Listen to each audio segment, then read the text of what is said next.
I would not be able to do that. I need to like eat lunch. Some people can. They just work through like separate hours of the day. Are you like overseas? I need a Physics too bad? Unfortunately. Okay. Yeah, I oversee Are a you whole getting lot. TA next Me and someone else. How I'm on trying a to scale? LA physics test again. One. UCT. Okay, because everyone keeps telling me Yeah, Physics 2 yeah, is yeah. gonna be so hard. Like The labs are easy. Physics 2, hit or miss. All right, who wants to do the joke? Morning, everyone. Whoa, ooh, too loud. Too loud for this many people.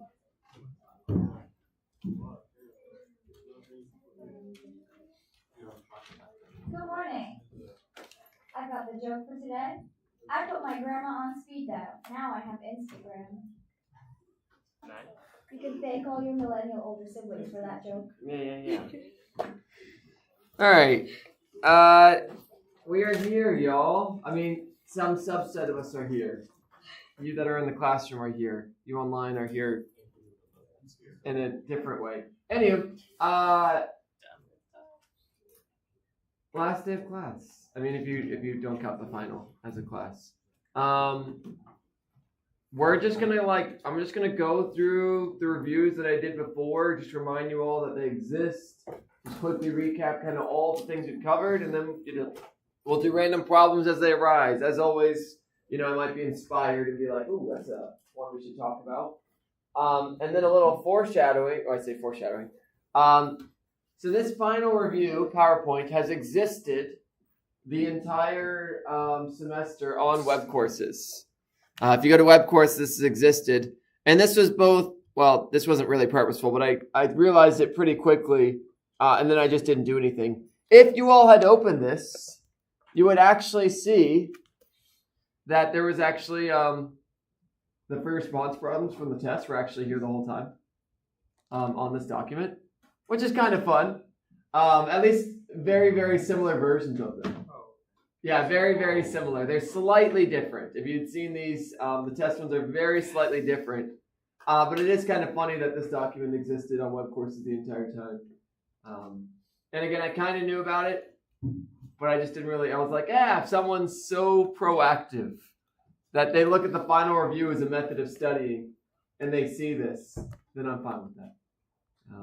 Anyway, so we'll kind of quickly go through those. They're good problems. There's a reason I asked them on the test, so they're good review problems. You got the projectile motion one from test one. You got the passing the stoplight. Not all of them are here, and I'll actually probably jump back to the other test and steal them. We're not gonna write that one. And then test 2, there's the asteroid problem. I need to slightly update that one because I did update that one for you all. And then I did the sailboat one, which I think, that one's on here too. But I slightly updated it. The sailboat problem was the one problem. So on the free response in this last test, people did really good. People got basically an average of 80% on the free response as well, which makes me happy. Energy, momentum, people did pretty good on that. This problem, so the first one, which was the, which one? The spring one? Is that even on here? Was it so simple that there it is. The spring one where it launches the ball, that one was actually that was the one that people did the best on. Very straightforward. It's energy. Energy is a very straightforward problem. And then the one with the asteroid, people also did pretty well on. Not as well, but still really good. Actually, no, they have actually done better on the asteroid one, which is weird. People that chose the asteroid one, I think actually did better than on the spring one on average. I don't know. I looked at it. I gave up. Yeah, and I think people were intimidated by it, but it was a very it's a fairly straightforward problem. Again, if you break it up, it just has maybe a fancier paint job that intimidates you. Or people or whoever. But this one, the boat one, this one maybe average 70% or something like that for people that got this. And one of the major hiccups was the second part of this. How much work did the wind do?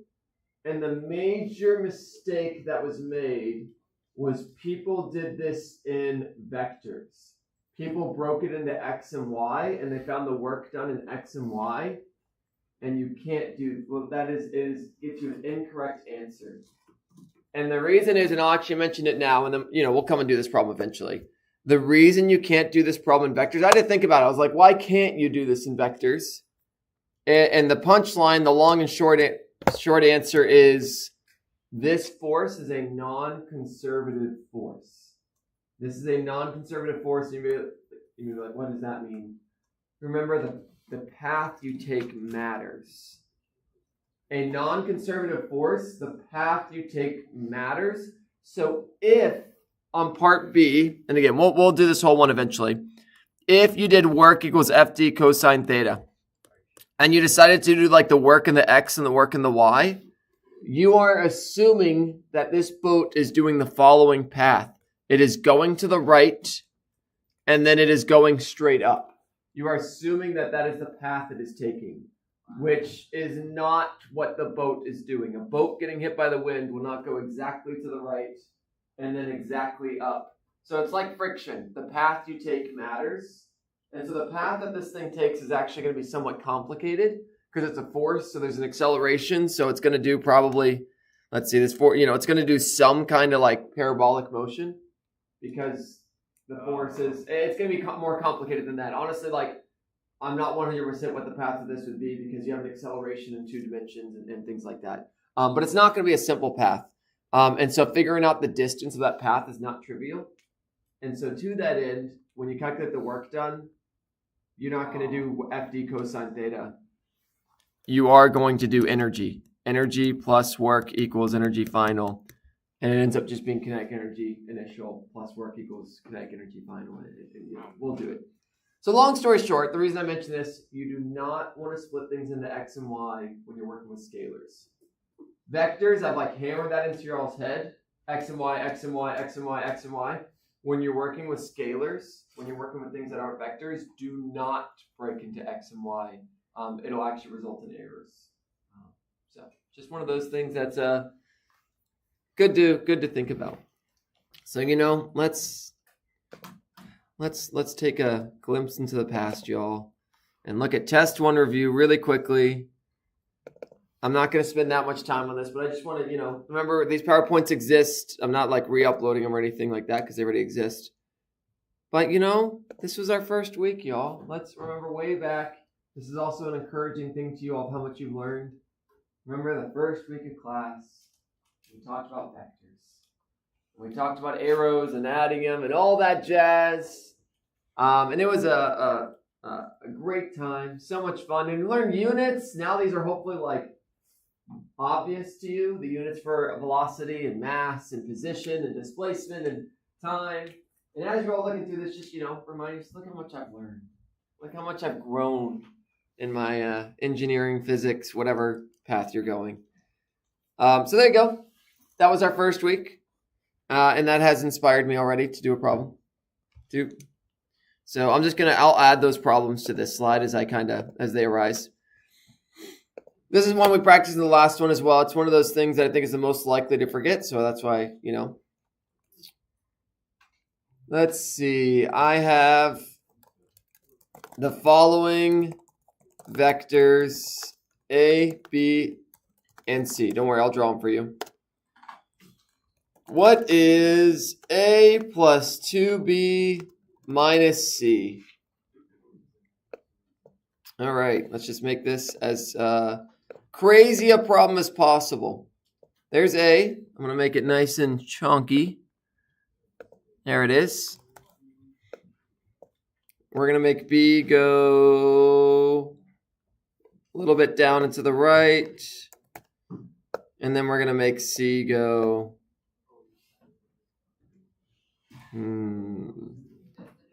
that way, down and to the left. All right, so there's A, B, and C, y'all. You can tell, I'll label them. See if y'all can figure this out. Like, this is the most visually add these / subtract these vectors together. If you can do it visually is way easier than mathematically by far.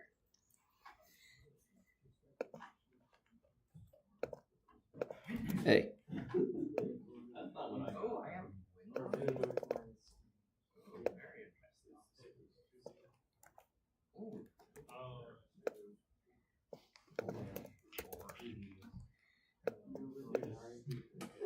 And I have no clue what the answer is off the top of my head. This is sufficiently complex that I cannot do this in my head. Angelina's with me on that as well. She's got a whiteboard out because there's a reason we draw things out. Oh, They're too difficult to do in your head. Like, okay, I can kind of get a sense of where this is going to go. Yeah. But do it on paper. In my head, I'm just doing what I was doing on paper. I was looking at it from this way too.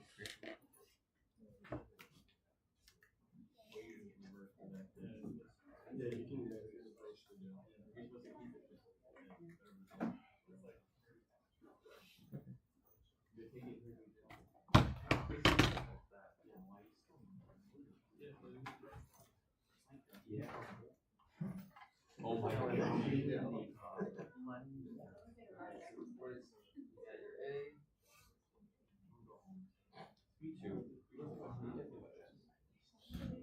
Yeah, that's exactly what you did.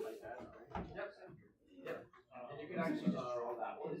Stop. Yeah, you can do them all in one picture. You get the same exact result. Because it makes sense. That's literally what you drew right there. It's all the same. It just makes your life, you know, a little bit less right. Yeah. Should be good. Oh. It's like that. Let's see. Your arrows might be a little off. This one you gotta be super careful of. Your A is too high. Yeah, this one, if you're not, as always, if you're not precise in it,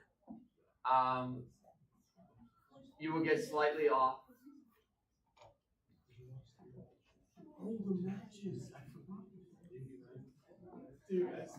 But there is something convenient about the way I drew these. They're in order, and I'll point it out after y'all have a little bit more time to try it out.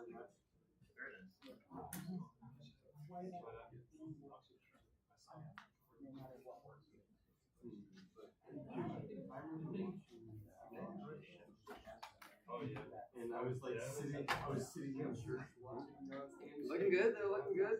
I just feel like it's wrong. I drew No, you're doing tip to tail, it's perfect. but if you're subtracting Yep. that,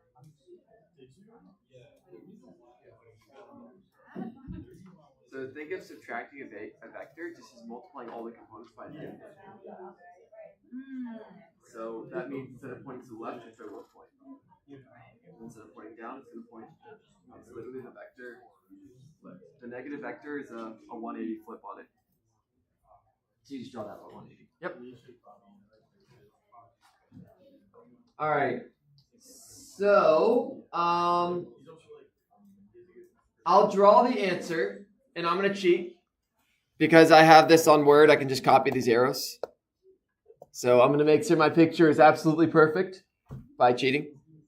So there's A, there's a B, there's another B, and I actually do this on the test. If I give a problem like this, I 100% use the arrows, and I just move them around to make sure my answer is absolutely perfect. You obviously can't do it for yourself. And now C, what we have to do is we have to flip it. So we're just going to go to shape format and, oh wait. There's probably a rotate. Rotate 90, then rotate another 90 until now we flipped it. Subtracting a vector is the same as adding a vector. That's exactly 180. And if y'all notice something here, the final result is actually a straight line to the right. And there's kind of a cool way to realize this. If y'all look at these vectors, so if you took these vectors and mathematically, they broke them into X and Y. Notice, y'all, that they're the same. If you kind of the Y component is how much up and down they go, and they all go down and up the same amount. So if A goes up an amount, and B goes down that amount, and then down that amount again, and then A goes up that amount. Let's just say that the Y component is 1. So this is plus 1. This is minus 1. This is, when we subtract it. So right now it's minus 1. So we're doing 1 plus negative 2 plus 1, so all the Y components cancel. So they all have the same y component there, and you can kind of see that after the fact, which is nice. I did not do that on purpose, but I'm very, whenever you all looking at x and y, you just have to look at these arrows, remove the complex, like how much up or down is the y, how much left or right is the x. If you can kind of see that and kind of, that's a really good sign. Anyway, so there you go. Drawing vectors, and then, we could do the math. The math is honestly easy, in my opinion. The math is very formulaic. You add all the x, you add all the y, and, you square root and all that jazz. But, woo. Okay, great. We did units. We did all those things. I'm not really going to practice unit conversion. I think you all practiced that enough. Then we did 1D kinematics. And hopefully you all aren't scared by these equations anymore. They're just a bunch of relationships between the variables. What I do encourage you all, this first equation, and yeah, honestly, more than anything, I hope this first equation to you makes sense. The velocity final equals the velocity initial plus a times t. If that equation makes sense to you, all the other equations come from that one. All the other equations come from that one. This equation down here is just taking the integral of that equation. If you all take the integral of the first equation, you get the third one.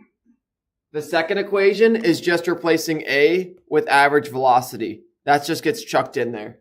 Average velocity is just final initial divided by 2. It's an average. It's literally two numbers, add them, divide by 2. This last equation is the one exception. This equation down here comes from a bunch of algebra. Plugging one thing into another thing. But it is convenient.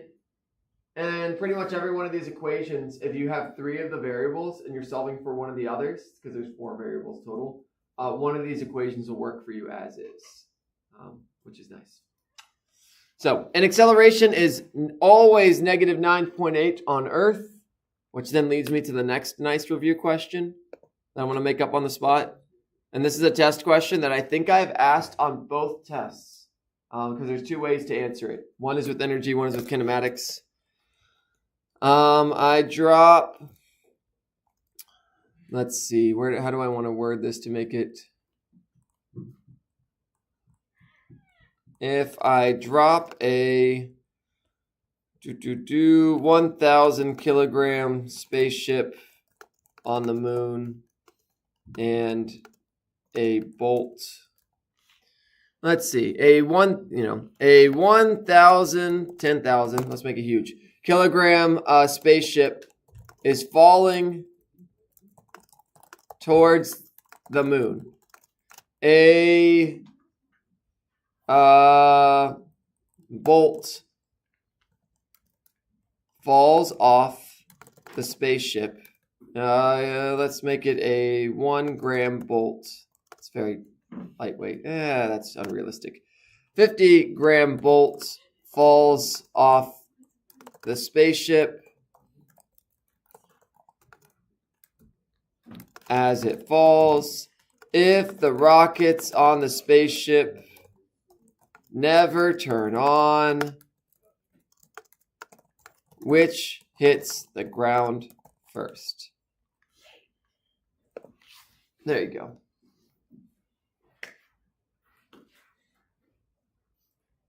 Here's my question to y'all. If you want, we can put it when they start. They start 1 kilometer away from the moon.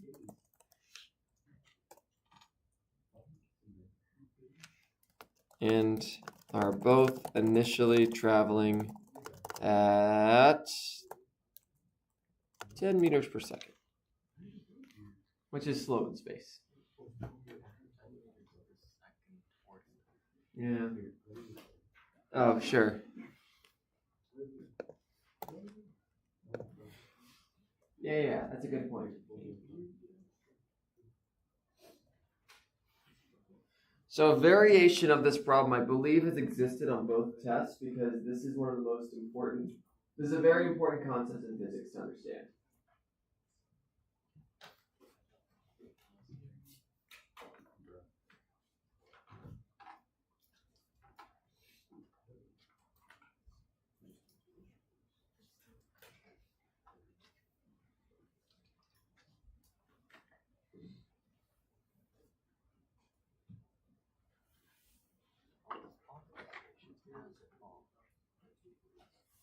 Like the bolt falls off the spaceship that is also falling. Yeah, so that's why they're both traveling at -10. Since they're attached to each other, they travel at the same velocity. Alright, what say you all? Yeah, sure.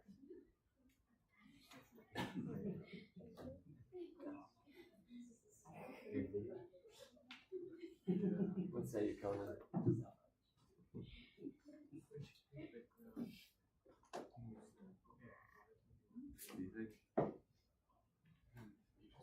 Assuming no non-conservative forces. And if you really want, the acceleration on the moon is 1/6 that of the Earth's. Yeah. Whatever number that is. I think it's like 1.6 or something. 9.8 divided by 6. Something around that. If you really want that number, there it is.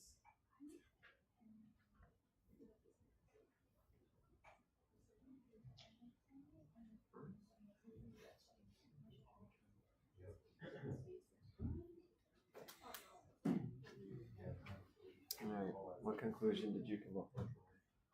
I assume that they Okay. well, That is one way of doing it. I like that way better. Yeah, that's one way. That's more valid. intuitive to me. Yeah, It's sure. the initial plus one. It's not work. So then, why does it mass matter in the energy case? Because I mean, it just cancels out in the math. Yep. Yeah, work is the one term that doesn't have mass. Nice. Yeah. What the hell? All right, I'll give y'all like 20, 30 more seconds.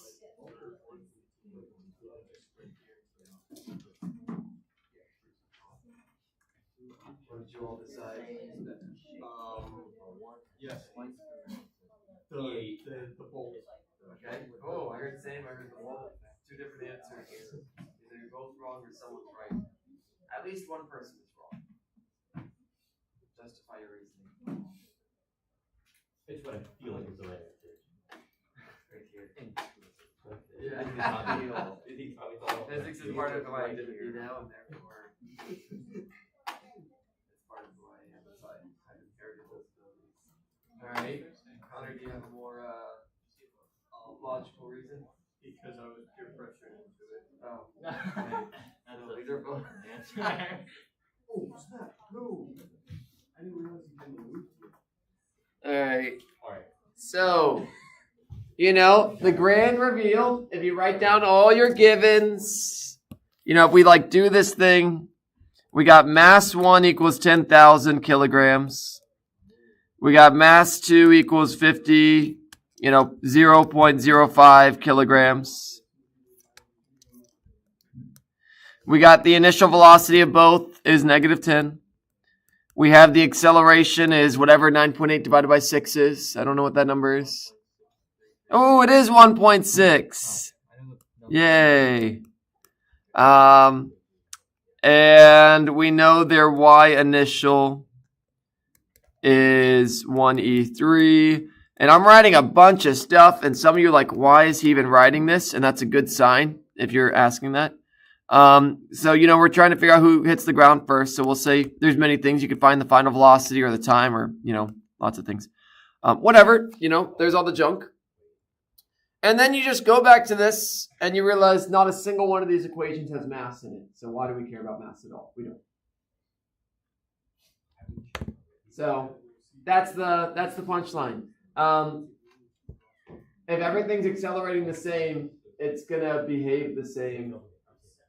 And this is one of the major concepts I need you all to know is that gravity causes the same acceleration of every object, assuming no air resistance. If there's air resistance, life gets complicated. If there's air resistance, things get complicated. But gravity, the acceleration of gravity is the same. I was actually chatting with my wife about this, and she had the good question. Why like on water slides, then do people that are bigger tend to go farther or faster? And then it's an interesting. We can like actually like make up that problem and do it. And I may or may not do that. I don't know. I haven't decided yet. Why do certain things fall faster than we can do that? A problem like that. But that means there's forces acting on it that aren't gravity. If gravity is the only thing acting on things, the acceleration is all the same. All right, great. So that problem has been on like both tests. What a good time. All right, so great 1D kinematics, and then we said we're having so much fun. Let's do it again. Let's do it twice. And at this point, we can just jump to the problem for that. So, the classic problem with this is just projectile motion. Shoot something off a cliff with some angle. So we're going to do that. That was what was on the first test. And then I do want to show you all a variation on that problem. We're not going to solve it, but it is a cool problem, and I'm going to at least tell you all how you would solve it.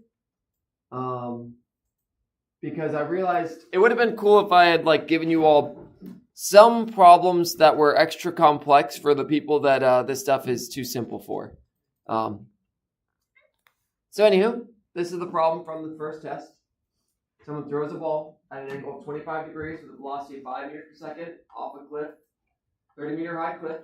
How far does it go and how high does it go? It's slightly varied, the one I gave you all. So, try it out. See if y'all can still do this. This is a classic. Do not use the range and height equations. I hate those equations. They're not bad equations. They're very convenient, and if you know what you're doing, they are a nice shortcut. But people tend to lean on them too much, and the range equation doesn't work here. And if you don't know why the range equation doesn't work here, then you should never use the range equation. Yeah. If you know why the range equation doesn't work, then you can use it.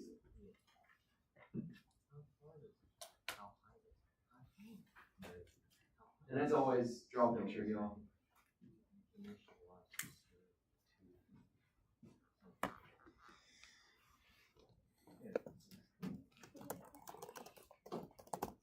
Ooh, let's make this worse. It throws a ball at an angle of 25 degrees below the x-axis. Let's make it worse. Yay! Yeah. It's a slight variation on it.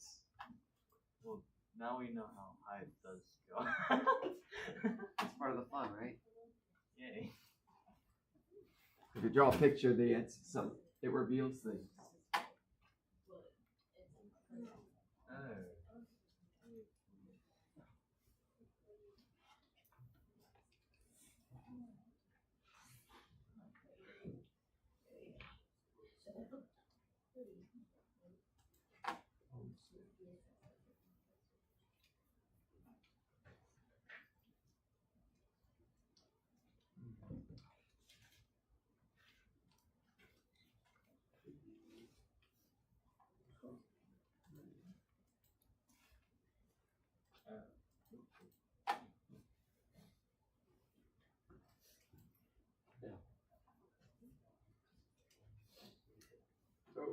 Oh, nice.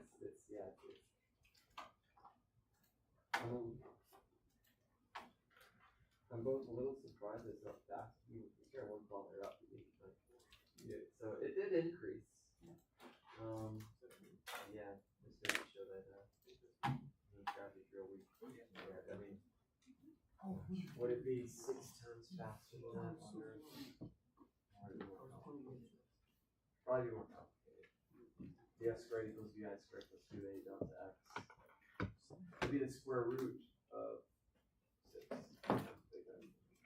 Something like that. So, because vi squared equals yeah. So the a 6 times bigger. Yeah, it's one of those interesting things. One of the interesting things with gravity is there's like a very first against the law space has to be more than a black hole. And questions and fills the black hole which survive. And the interesting thing is you actually have a better chance of surviving a larger black hole, I think, because there's like a gradient of acceleration. F equals g a1 and 2 of r squared. And the problem I think with a slower one is think it's more dangerous in the slow mode because your head will experience an acceleration, your feet will experience an acceleration. They'll be different, which is therefore you get spaghettified. But if it's a really big one, you go fast enough that tension doesn't have enough time to like. Actually, yeah. I think so. I think that was like what they mentioned. Yeah. You pull one in more than the other. That's how you make a spaghetti or anything like that. Yeah, look, that's as far as fears of dying, that should be a pretty minimal one. Black hole. Dying by. But I wouldn't be able to tell you about it. No, you wouldn't. Yeah. It's one of the other weird things you see.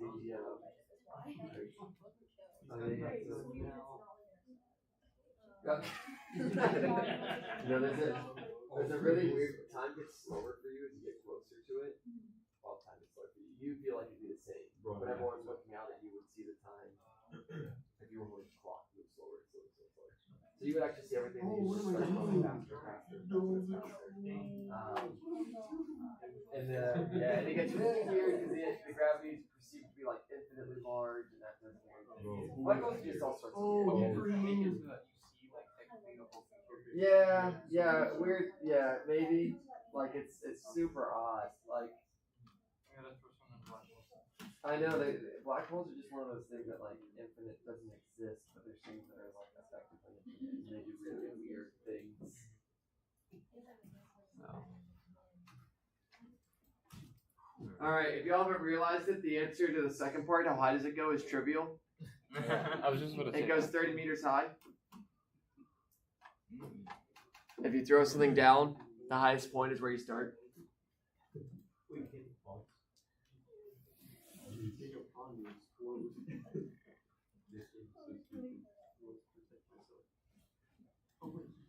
All right, let's scribble some things though. If your picture's bad, everything else is going to be bad. That's always true. All right, so there it is. It gets thrown off a cliff, 25 degrees. Cool. So you write down your givens, and you should immediately break things into X and Y. So in this case, this is 25 degrees. So the Y component is going to be -5 times sine of 25. If you put it as a positive, you get the wrong answer. That's the picture shows us that it is going down. If you said your velocity is going up, you get the wrong answer, and you must be careful with that. And I have no idea what this is. I should have picked like sine of 30 or something nice. Alas, here we are. I have to actually get a calculator. It should be, if unit circle skills are always helpful for checking whether or not your calculator's in the right mode. It should be around 2.5, but 2.1. There we go. That's ballpark. -2.1, and then the initial velocity in the x is going to be +5 times cosine of 25, and this is grosser because it's the square root of 3 over 2-ish, which is just unpleasant.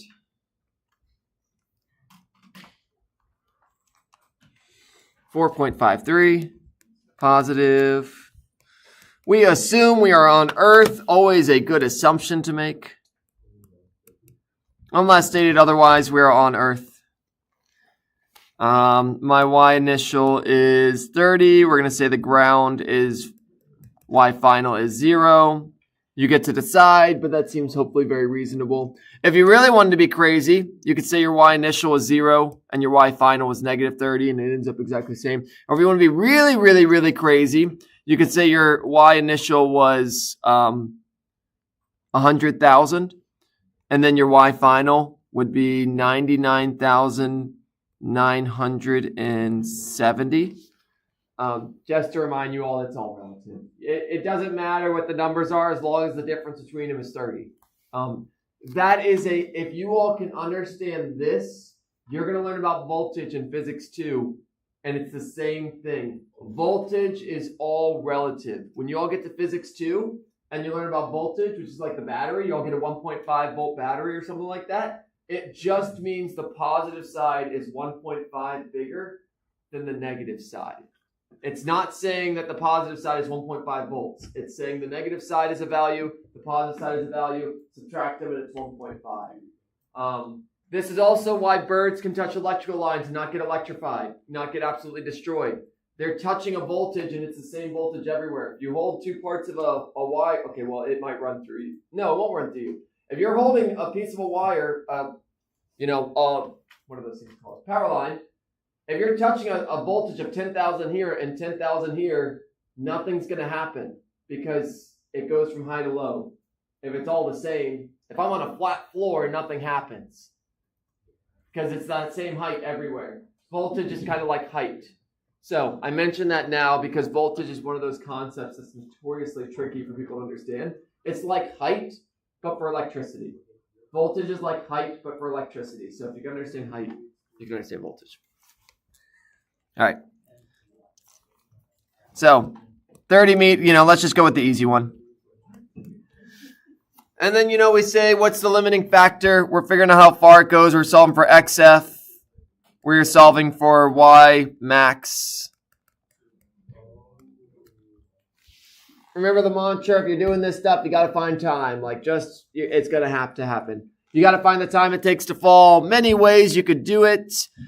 You could do the really fun one, i.e. do the quadratic formula. And that just sounds like, we love the quadratic formula, right? No, it's awful. I appreciate the quadratic formula, but if I can avoid it, I will. There's certain things in life that work that way. I'll try to think of an analogy for that, but certain things in life you appreciate. Maybe people in your family you appreciate, but you don't want to be around them that much. Something like that. I don't know. That one's a little bit more mean. All right. So, let's do the easier way. We're going to, nope, not that one. We are going to YF squared equal, no. I like this one where you find the velocity. So we're going to find the velocity final, velocity initial squared equals velocity initial squared plus. So if we find that, then we can use this equation to find time. And I just avoid quadratic formula. The reason I really despise the quadratic formula is it's so many things that you have to plug in so many specific ways that it's so easy to make a mistake, and you all see me making enough mistakes that anything I can do to avoid anything I can avoid plugging in a bajillion things, I will. So velocity final squared is going to equal 2.11 squared. It's negative, but that goes away. Which is kind of nice. I guess the error, if you don't put it as a negative, it actually doesn't. It will. Okay. No, it doesn't. 2a.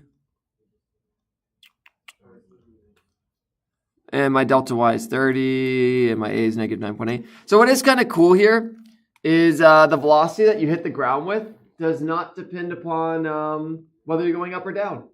If you throw something up with 2.11 or you throw something down with 2.11, you get the same answer as far as the final velocity. And that's because conservation of energy is another way to prove that. All the cool things, y'all. I think this stuff's cool, but I'm biased.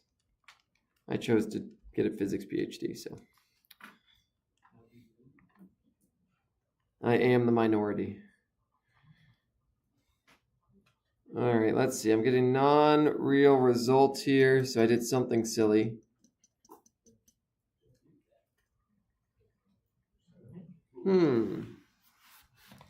Why is this not working for me? I should return final velocity. Spot the error. Help me out, y'all. The velocity initial squared plus 2 times all that should give me the final velocity squared. That shouldn't matter. What happened indeed? Why does that not give me the... Because math-wise, there shouldn't be any... conceptual-wise, there shouldn't be any problem with that. Oh!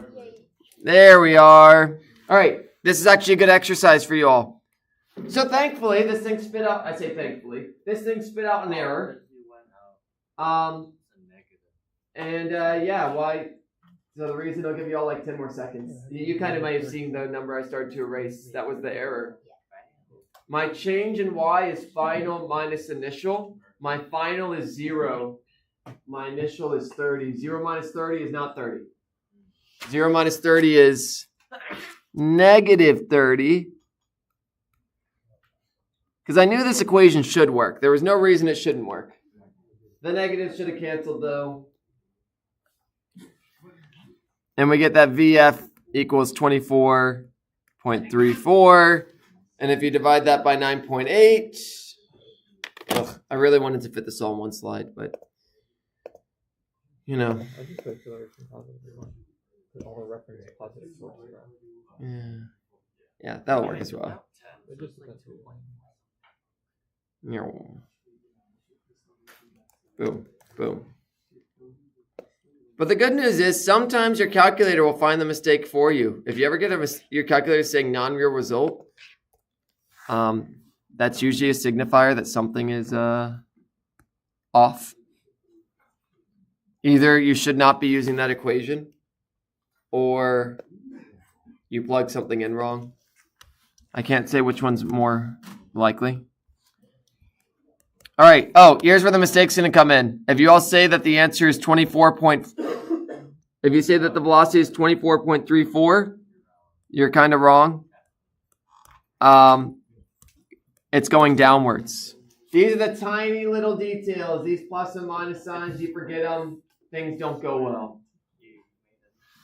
What's the other one? That's square rooted. Yeah. It's just really big. Yeah, I did the time. Well, I got like, no, it's divided by 8. No, sorry. No, you're fine. That sounds like I was pretty sure that was good. All right, now we're going to do the purple one. So we get negative 24.34, and here's where if you don't put the negatives, life goes bad. You will get the wrong answer. This problem is not complicated, but if you're not careful, things won't go well for you. With positives and negatives, really when it comes down to projectile motion, if you're not careful, you will get wrong answers. If you're not careful with your signs. And we get that the time is 2.27 seconds. And then after all of that, that wasn't the answer we asked for. We wanted XF. And so that's just going to be, X final equals X initial plus the yada, yada, yada. Thankfully, X is nice. X final equals X initial plus V naught T. There's no acceleration. I'll put it here. Boom, don't care. All right. So XF equals 0 plus 4.53 times 2.27.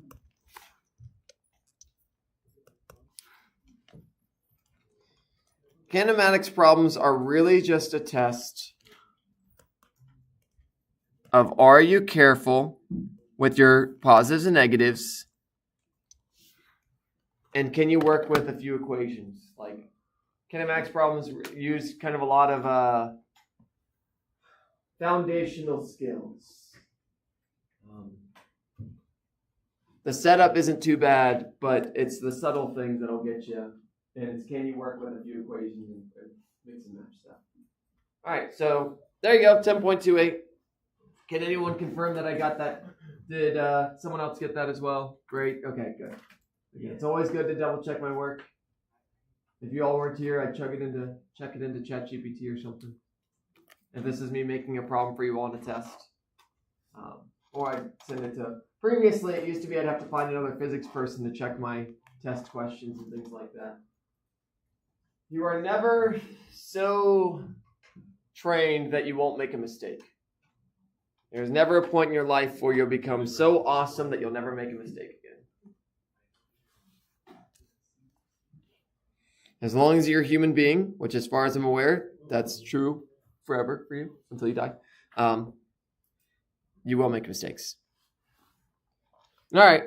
Cool. Yeah, you know, and then there's a few like things I remind you all. If landing at the same height you start with, the total time and the time top times 2, the final velocity and initial velocity are the same but opposite signs. Just a few things that kind of, hopefully if you look these over, they all make sense to you. If not, they're really good to kind of think about. None of these should be surprising. If any of these are surprising, again, spend some time in them and think about them. There you go. All right, circular motion. I've actually been very pleased with how circular motion has gone this semester. This is one of those things that didn't go as smooth for me last semester, so I tried to spend a bit more time practicing it, specifically in the case of Newton's laws. So before I even remind you all of Newton's law, you know, you got centripetal acceleration, velocity, you know, those things. Let's truly see if I did an okay job.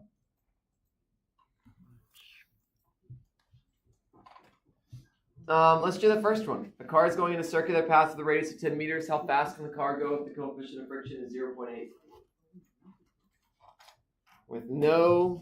With very minimal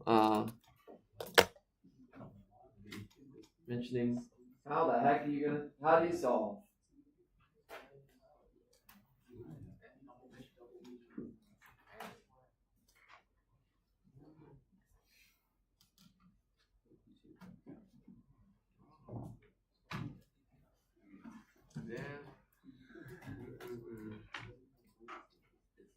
No,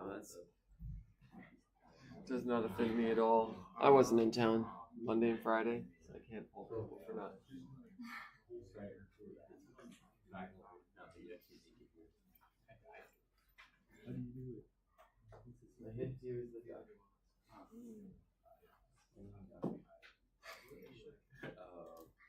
It's all right.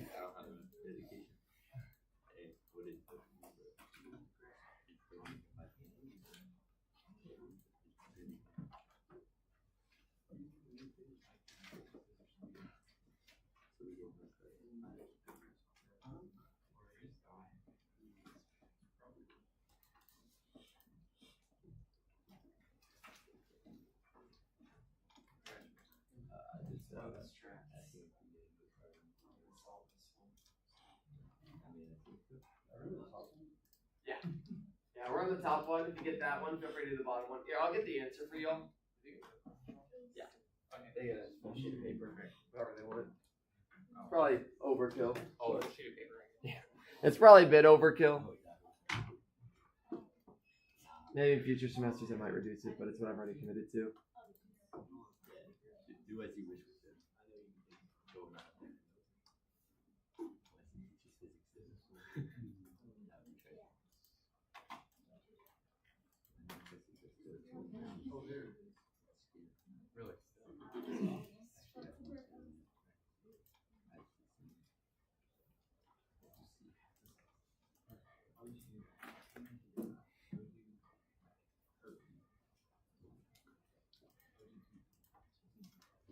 All right.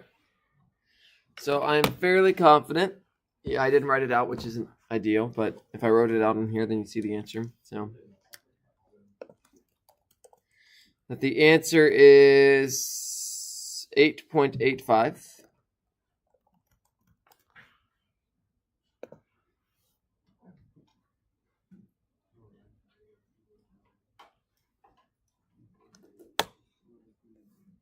And then the second one, these questions are listed here because last semester, these were the 2 test 1 problems that the vast majority of students missed. You all did actually really good on the first one here, and then the second one, I think you all also did. In general, there wasn't the one problem. Did I tell you all the? Oh yeah, actually, that's a good reminder. I will do the one problem that the vast majority of y'all missed. I think I mentioned it to y'all before. If I did, it's a free body diagram problem. Oh yeah. It's a really simple problem. But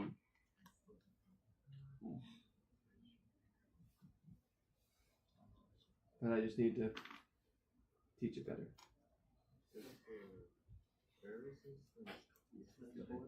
And I'm going to change this number. I don't like to give a problem that uses the same number for 2 different variables because I think it gives too high of a chance of people doing things wrong and still getting it right.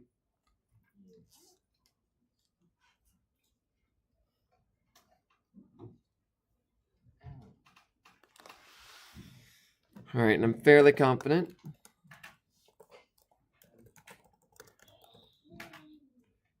All right, so cool. If you all haven't figured out the trick for part 1, it's going in a circle. And if something goes in a circle, something should be in your mind somewhere. A way of solving things that go in a circle. A cute thing. Yeah. So what's the reason things go in circles?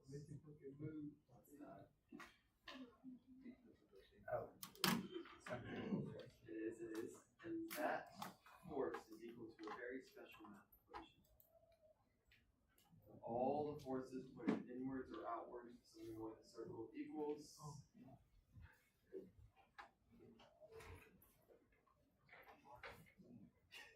It's got a hardness. It's a kind of, it might not be in this circular motion slides, unfortunately. It's going to be in the forces slides. So this problem actually kind of skipped the gun a little bit.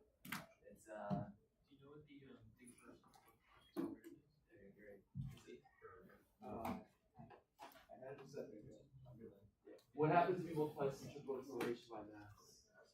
Mass times acceleration equals.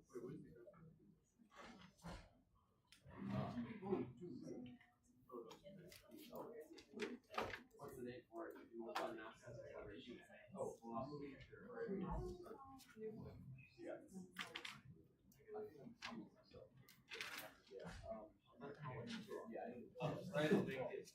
Write it out. If you multiply mass times acceleration, it equals.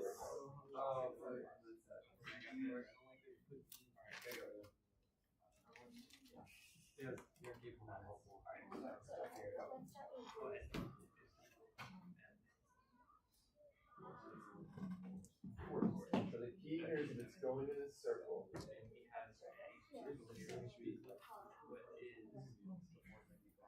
all inward slash outward. If you add up all the forces pointed inwards or outwards, inwards is positive, outwards is negative. It's equal to force. Draw a picture of this. What forces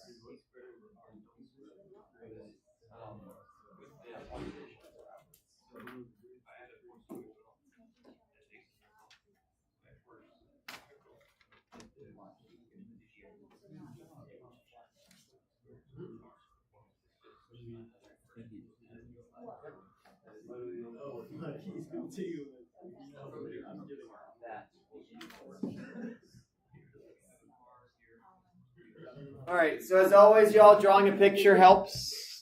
Drawing a picture always helps. It's going in a circle. And if things are ever going in a circle, something should be at the back of your mind as an option. Centripetal force. If something's going in a circle, centripetal force should be somewhere. You might not use it, but it's one of those, like a little tiny light should turn on and say, this is an option. This is a tool that you have at your disposal. Because there is nothing in the formula sheet that's going to tell you to build this equation. This is one of those that you just kind of have to you have to know that if things are going in a circle, centripetal force is an option. So you got your car. I don't care which way it's going.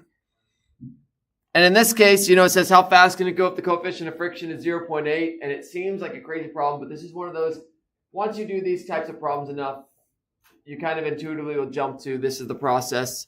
Centripetal force says the sum of all forces pointed inwards or outwards equals centripetal force. If you add up all the forces pointed inwards or outwards, and in this case, there is only a single force pointed inwards, and it is friction. Friction is the only reason your car stays on the road, assuming a flat ground.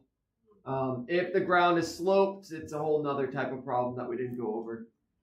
Banked curve problem.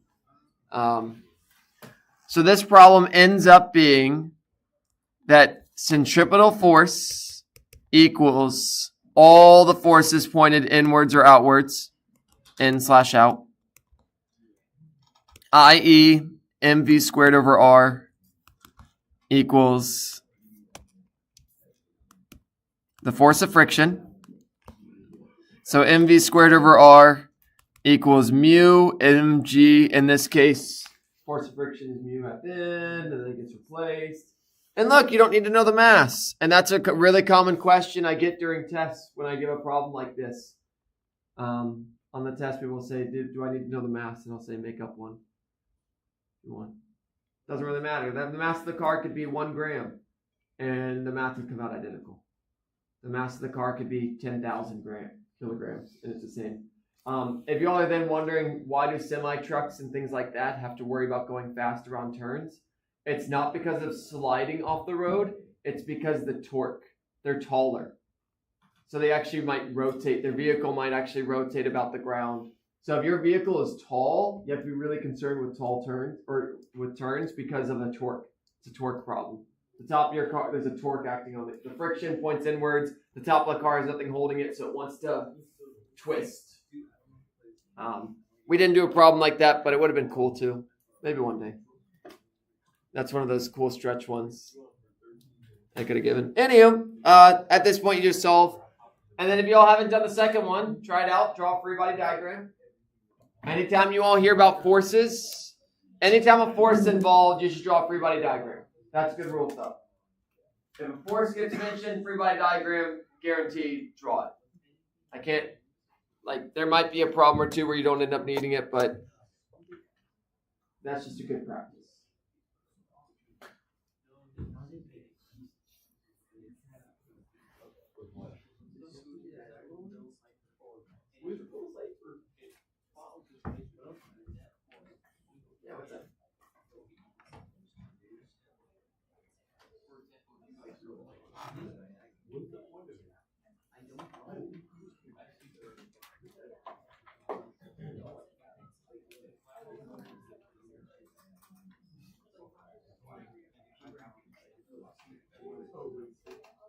Oh, sure, yeah, look at the final result. Yeah. So if you increase the radius, you can go faster and not fall. Basically, this is the only thing, UMG is the only thing keeping the car on the road. So your force, if going in a circle, if this number is bigger than this one, this can't keep up. Friction can't hold it anymore. So basically, this is a constant. This is the limit. I can be below this number. I can be at this number. If I'm above this number, my car's going to slide. Friction will no longer keep it static. I'm going to call it stationary. It'll start to slide. So yeah, this is the constant. So basically, if this gets bigger, then this can get bigger, and I can be okay. If this gets smaller, this has to be smaller. And that's why when they're designing roads and things like that, they have this speed limit signs that cars going around the turn. That's one reason. I don't care how low to the ground the car is, at some point, they're going fast enough, they will just get off the road. And if there's water on the road, this number is going to be small. If there's ice on the road, this number is going to be smaller. So you're not going to be able to take it. The other piece that I mentioned that we didn't really do is the other reason you probably I think in a turn your body kind of leans. Your car is also going to want to do that.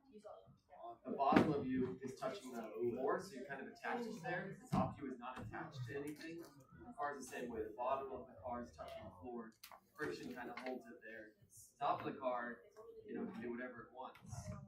Relatively. So if you're going too fast, it's actually a torque. It's actually a rotation problem. So if you have a really tall vehicle like a semi or something like that, and you take a tight turn, the friction is going to push this way, and the top will want to keep going that way, towards the outside, so it'll actually, and that's why cars are lower and stuff like that. If they take a turn, you'll actually, I'm sorry, because it's a torque. It's actually a rotation. So this one's all linear. I live in but you also do have to account for rotation. And that's if you ever take a stagger class. Half your classes M equals NA, half your classes torque equals I. You not only care about sliding, you also care about rotation. You don't want your building to slide or rotate. Both are bad for you. Yeah. that's the cool stuff with all this. Any rule that exists out there, driving or things like that, there's a reason, and it's like physics. It's basically just your center mass is higher up, right? And the torque is Yeah. R S, so Yeah. R is bigger. Yeah. Right. All right, the next problem, y'all, is once you know how to do it, it's like the math is really simple for this one. You can actually do this math in your head. We'll draw a picture of the car. There it is in all its carness. There is an applied force pushing it forward. There is a friction force pushing it backwards. There is also gravity. There is also the normal force. Don't forget all the things. It's good practice to put all of them. Why did we do this? Because we are solving for FA. How are we going to do that? Almost every force problem is F net equals the sum of the forces equals MA. Almost every problem with forces. If you see forces, this should come to mind. Newton's second law. This is also one of those things. I don't actually know how super important it is, but like if people had to tell me what are some of the top 5 things that people should know coming out of physics class. 1, gravity affects everything the same, acceleration-wise. I just feel like that's super important concept. I'd have to think more about why I think that's super important, but it is in my mind. The other one is F equals ma. Like, that's super, super important. The third one would probably be energy. Ironically, kinematics would actually not come up in my most important things. Kinematics is just an application of stuff. Like I would probably say you need to know the relationship between velocity. I don't know, whatever. Kinematics is useful, but it's kind of derived from other things. Whatever. Anywho, so we set this up. We have FA minus FF equals M times A, and then you just do the math. So FA is going to equal MA plus FF. MFA is going to equal MA plus mu MG. We know FF is mu Fn. Fn being, oh, no, this is silly. What am I doing? I just give you the number. Just straight up the numbers given. So we get 500, and then you say, what's the acceleration? Velocity over time. Change in velocity over change in time. Plus 300. And you get that FA is going to be that 2,300 I got. The most common mistake here is people subtract the 300.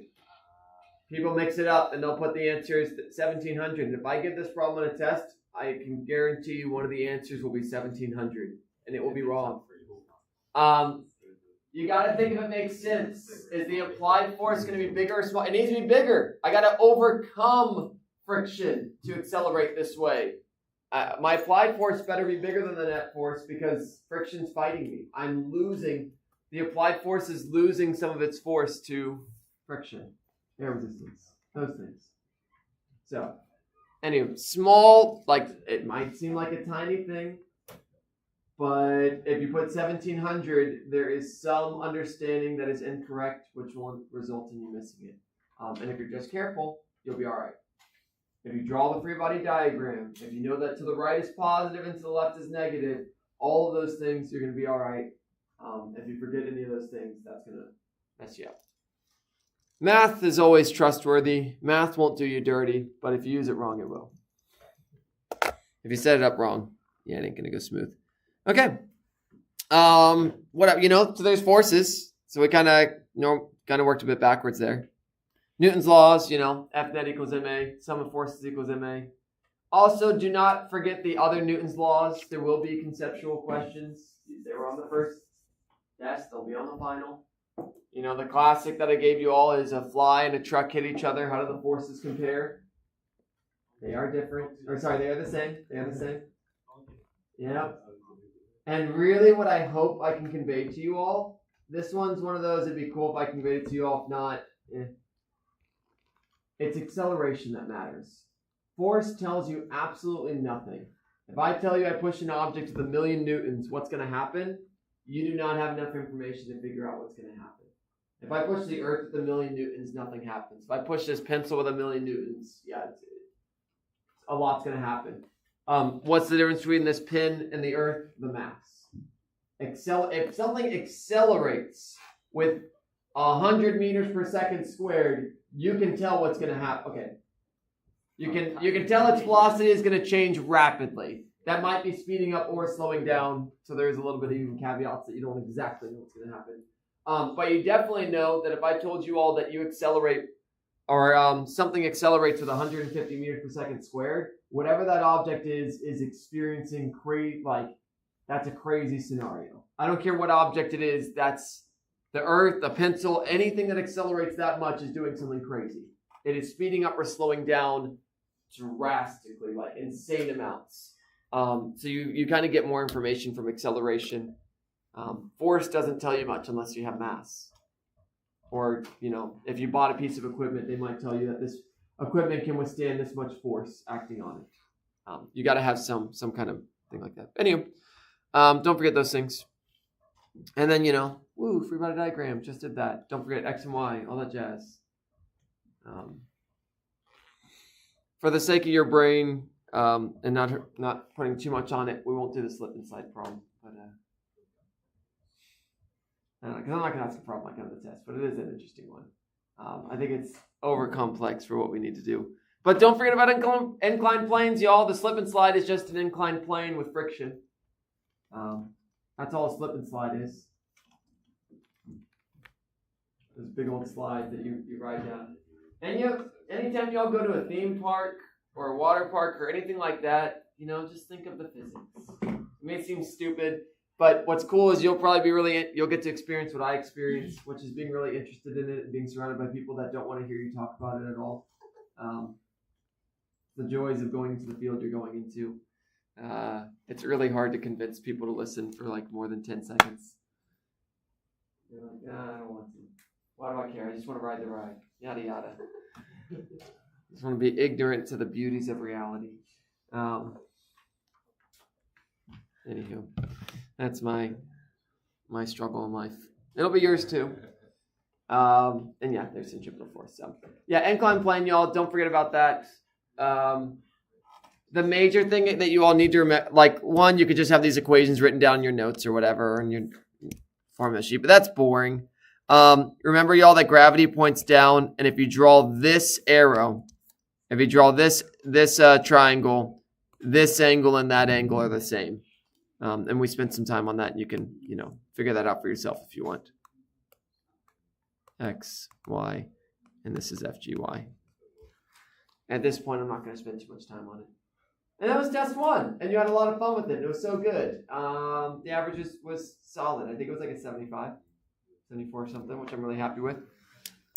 To give you all a metric for how difficult / easy the final will be, I have a previous class, so let's see. The average for my students last spring on the final was a 71.3.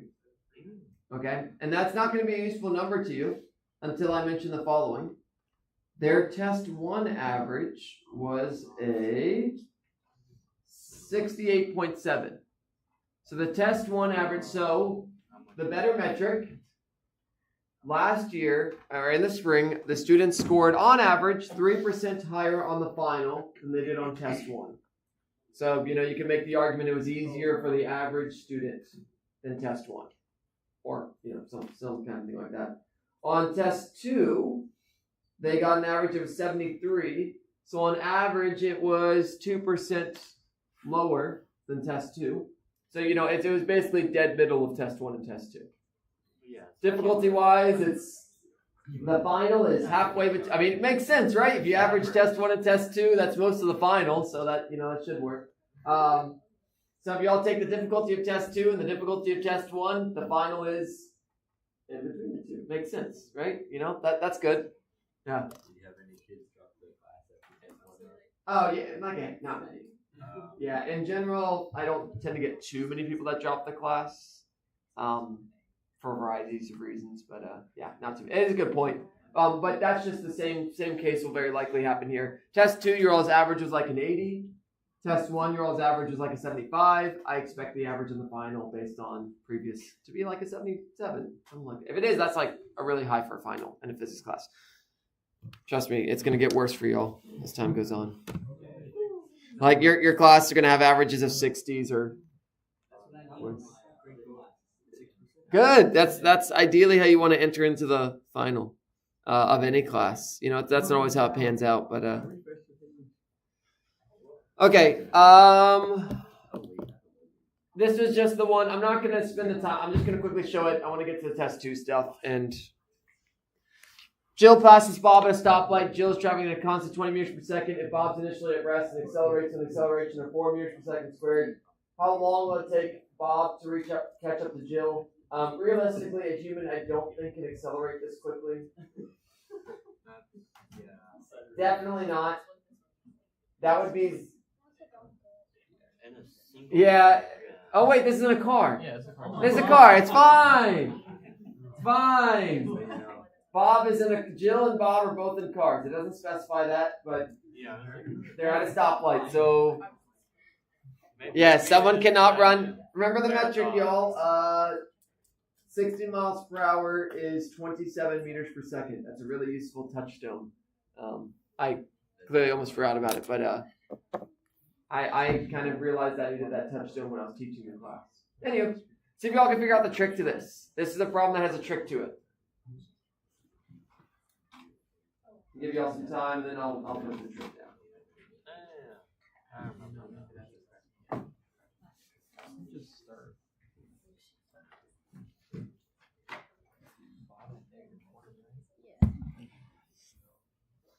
Yeah, I think Bob ends up going silly fast in this. Yeah, good.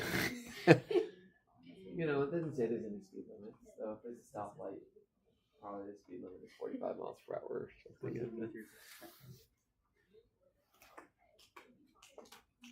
And then after y'all do this, take a brain break and we'll then jump into the next one. We're not just going to keep checking because I'm feeling it. You all are talking.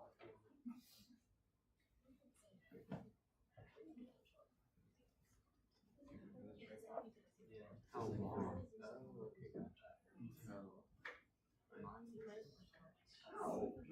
No. This is on test 1.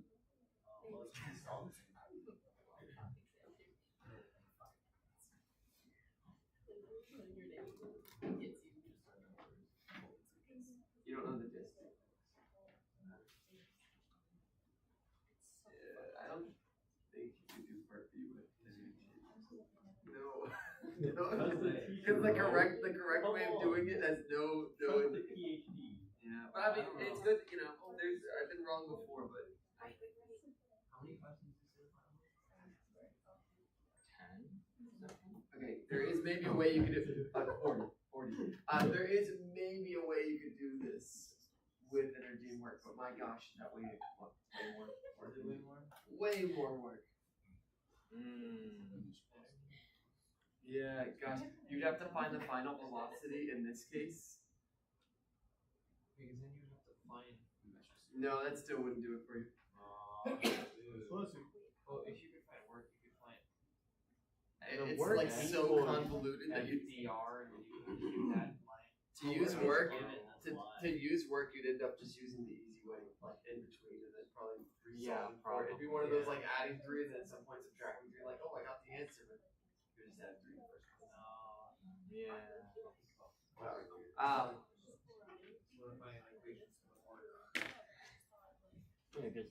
So you know, you write down your givens. Jilla's going to be 1 and Bob's going to be 2.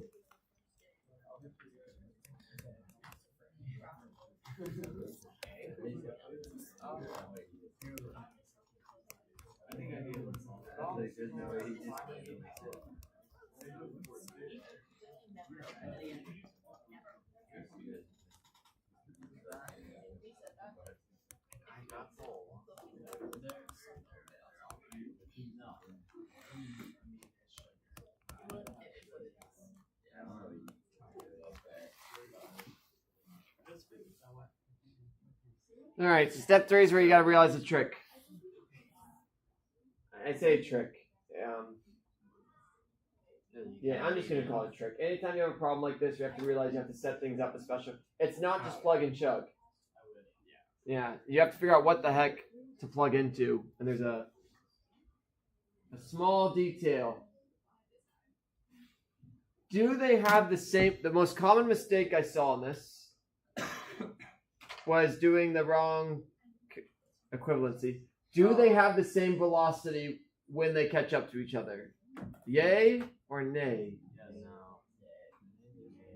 And the question is, if someone's going 20 meters per second and they pass you, if I then go 20 meters per second, will I ever catch up to them? No, you have to go faster than them. So the most common mistake that people make with this problem is they set the final velocities equal to each other. And if that is the case, you'll never reach them. You got to go faster. It's when they're positioned. So the trick to this problem is realizing this equivalency. What time are we solving for? We are solving for the time when they reach the same location. And that's like a little subtle trick there. You both realize it. It says, when does Bob catch up to Jill? And you have to realize that when Bob catches up to Jill, they're at the same location. And you have to translate that to variables and then it all. So then, x naught equals v naught t plus 1/2 at squared. And you just put the ones in front of everything equals x naught plus v naught t plus 1/2 at squared. You put 2 next to everything. Who cares about their initial? They're the same. The acceleration of person 1 is 0. The velocity. So it ends up being a fairly simple problem mathematically. One of the times cancels out. Yeah, so you get 20 divided by 2.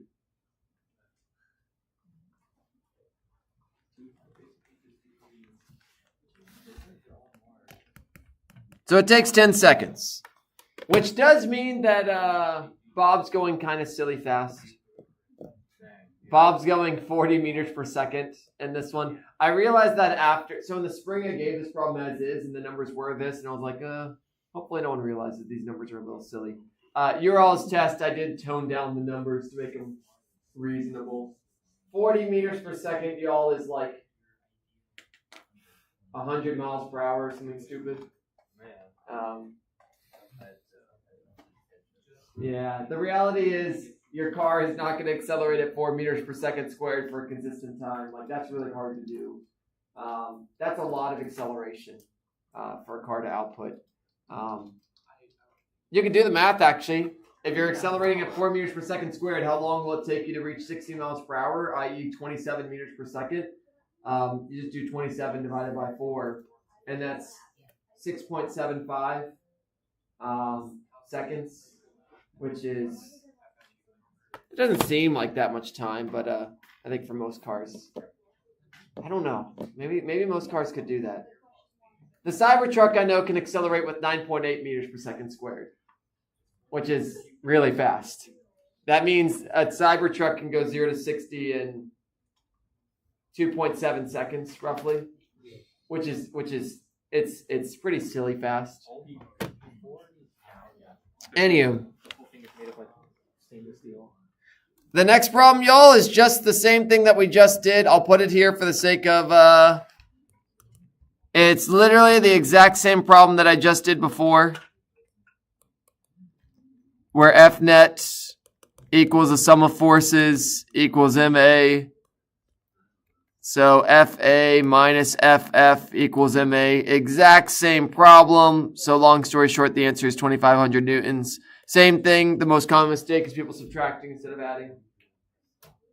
But y'all can try that in your free time. All right, take a breather. Well then, the good news is test 1 is the one we spend the most time on because it's the longest to go. That's why I'm spending more time on it. It's been like a couple months. So. Newton's laws? What? They're all conceptual questions. Yeah, that's good for your brain. Nuh-uh. Do you actually know what you're doing? Or are you just a robot? You're just a calculator. Yeah, well, then you're going to get replaced by ChatGPT. ChatGPT is a better calculator than you. Oh, that's right.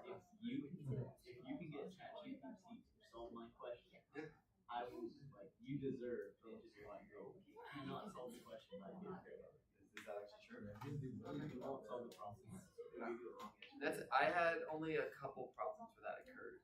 And that's so introductory physics has a massive problem bank. Like it's such a common class that so many people have taken that the number of examples for ChatGPT to like pull from is super high.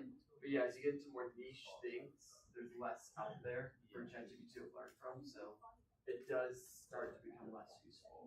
I don't know for sure. I'd be interesting to put some grad level physics classes question in it and see what it says. But yeah, it's gonna get. It'll still be useful for you, but you're gonna have to. It's not just gonna spit out the right answer as is. Yeah, you're gonna either have to realize there's a mistake, and that's even with coding. You know, if you do really simple stuff really well.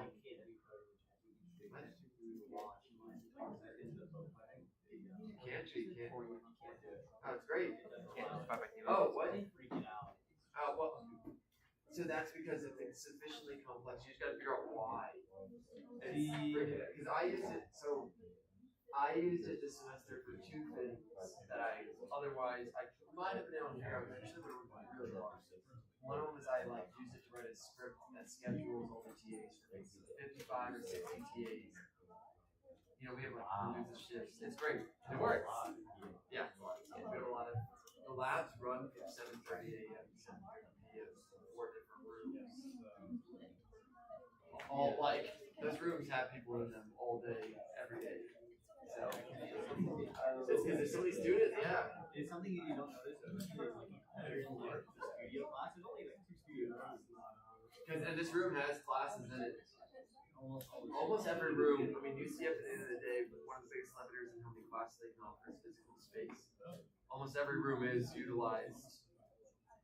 It's so weird because every time I walk into a room, half the time and there is going to be some windows, but I was able to see that for like I have access to the scheduling document for like teachers as well for the physics stuff, and yeah, they have like the rooms, and you can just see like they color coded it as like the 260 down there. That's the lecture one that most of the introductory physics courses are taught in.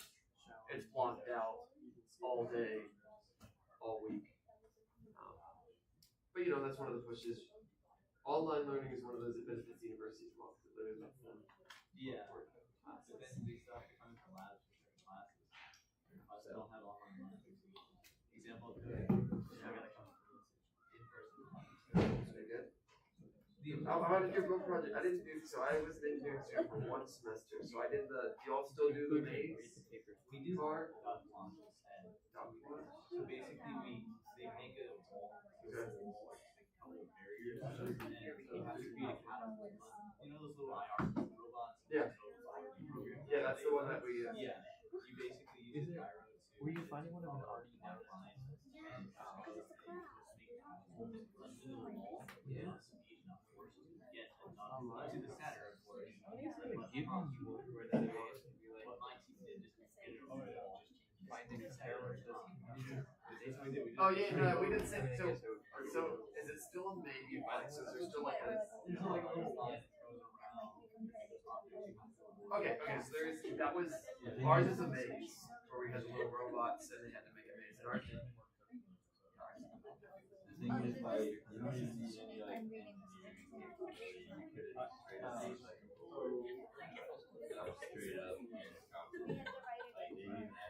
Well, that's so that's you know that's the interesting thing about engineering. Solutions to problems don't need actually fancy solutions generally are sometimes are necessary. But man, if you can have a simple solution, that's far more powerful. With less moving parts and less chance of failure. If it looks stupid, who cares?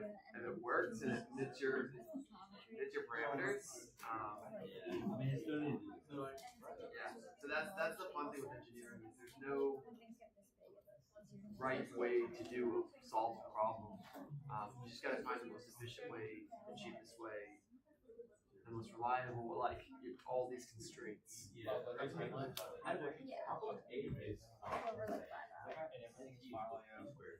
Let's see. Did I 20 divided by 2. T, right? The initial velocity of G is, so one of these T's will cancel. And there's a T on the left side, and then Yeah. T squared on the right side. So one of the T's you can get rid of. You can get rid of this T and this T. Yeah, I mean, if you have V naught T equals 1/2 AT squared, if they both share a T, You just scratch it out. you can get rid of one because you can divide this T to the other side. I see what you're saying. Yeah. So that leaves you can leave it in there and it does the same thing. Like you should get the same result. So you get V naught equals 1/2 AT. A is 4, so 1/2 equals 2, 1 divided by 2. I forgot. Oh, that's fine. That's totally, yeah. Yeah, you can leave the T and it works out fine. Yeah, if you leave the T, the math should still work out perfectly fine. Oh, yeah. What do you do? Yeah, get rid of the T. If you really want, you can do the quadratic formula. You could do, you can do the quadratic formula with your setup. What's kind of the, yeah, that's all like, getting rid of that T makes it no longer quadratic, which is great.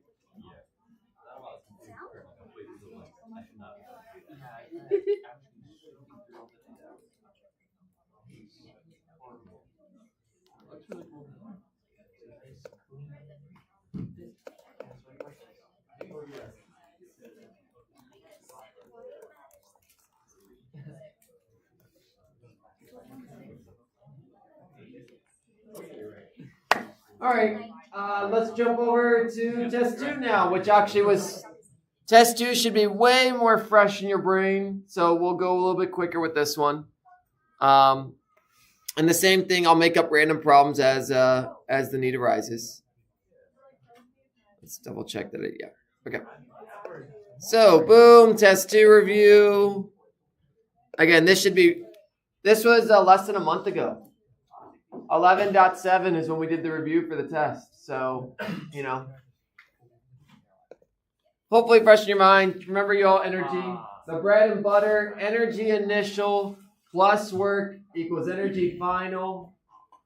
There is, and I'm going to add this now. Remember there is actually 4 types of energy we've talked about.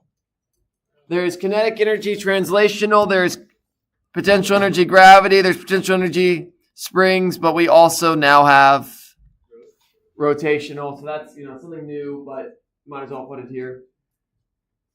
And, work is force times distance times cosine theta, where that's the angle between them. Woohoo. Really, really nice, really straightforward. From what I have seen, conservation of energy tends to sit pretty well with people. It's fantastic. There's all the equations for them.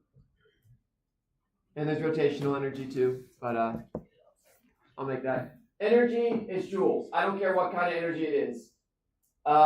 Heat, joules. Kinetic energy, joules. Sound energy, joules. When y'all get to physics 2 and you learn about electrical potential energy, it's joules. I don't think you learn in physics 2 about the energy stored in the magnetic field, but it's also joules. If it's energy, it's joules. The currency is the same.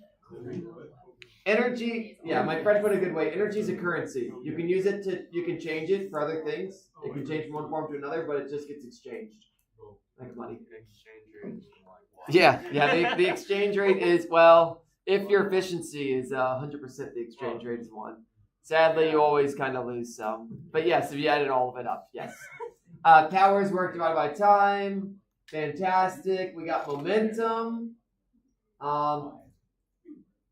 P equals mv. And then you just add up all the p's in the beginning and equals all the p's in the end, and it's a good time.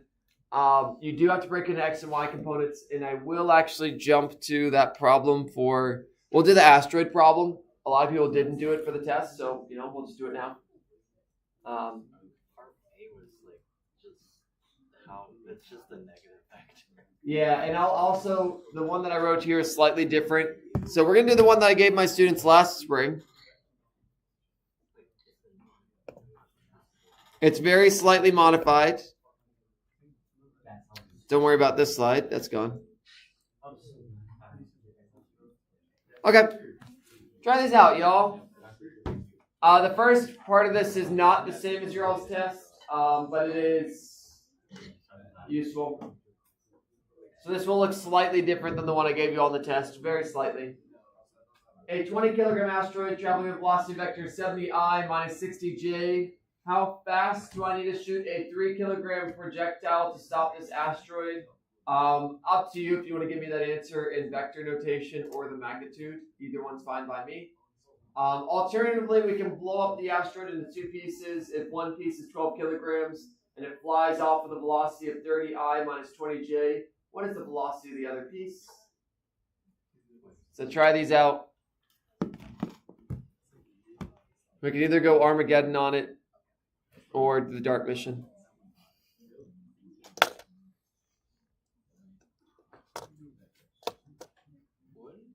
Wouldn't blowing it up add energy?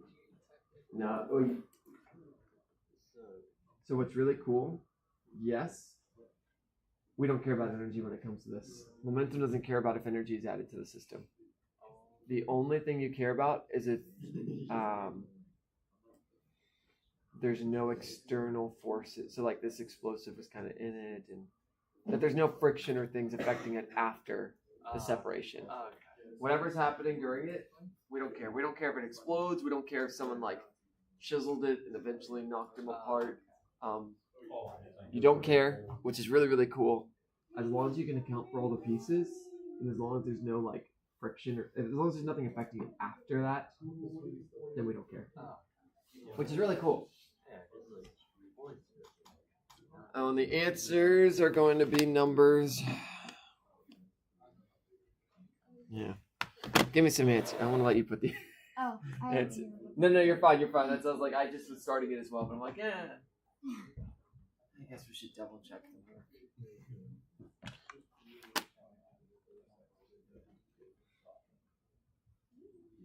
Oh, are you assuming we're shooting it directly opposite of this motion?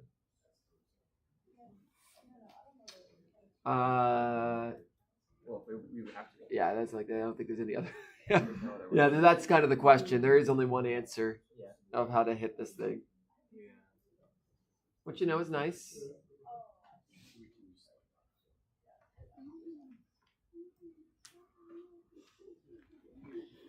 You should get some stupid numbers.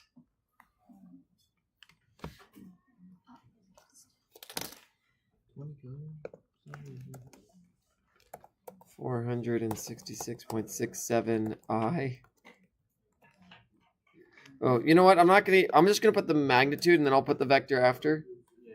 I don't want to give away something. There was a tiny mistake that people make that I make all the time when solving these problems as well. I almost made it now. And if I show it here, it gives it away. And that's no fun.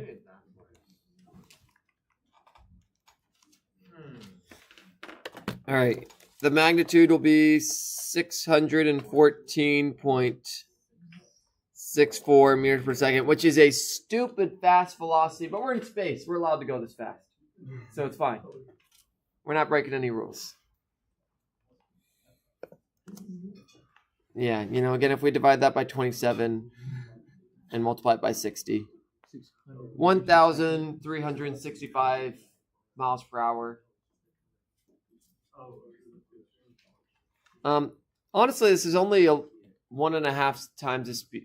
It's a little bit less than 2 times the speed of sound, so it's not like. How's Voyager 1 going? Like 11 kilometers a second, I think. For what? Voyager 1. Oh yeah. I think Horizon is going faster. Speedy G's.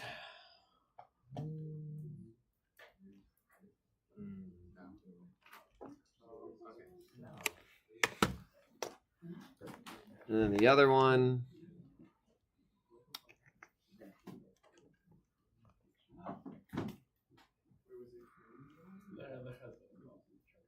Ugh. The second one has a lot more steps. Has a lot more steps.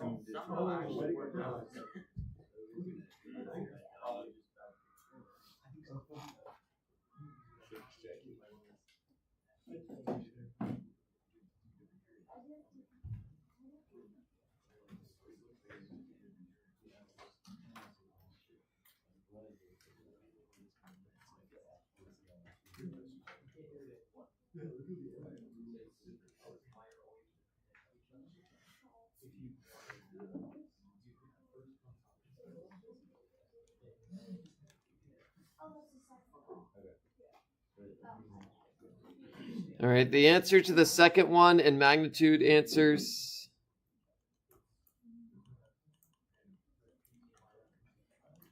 is 176.92.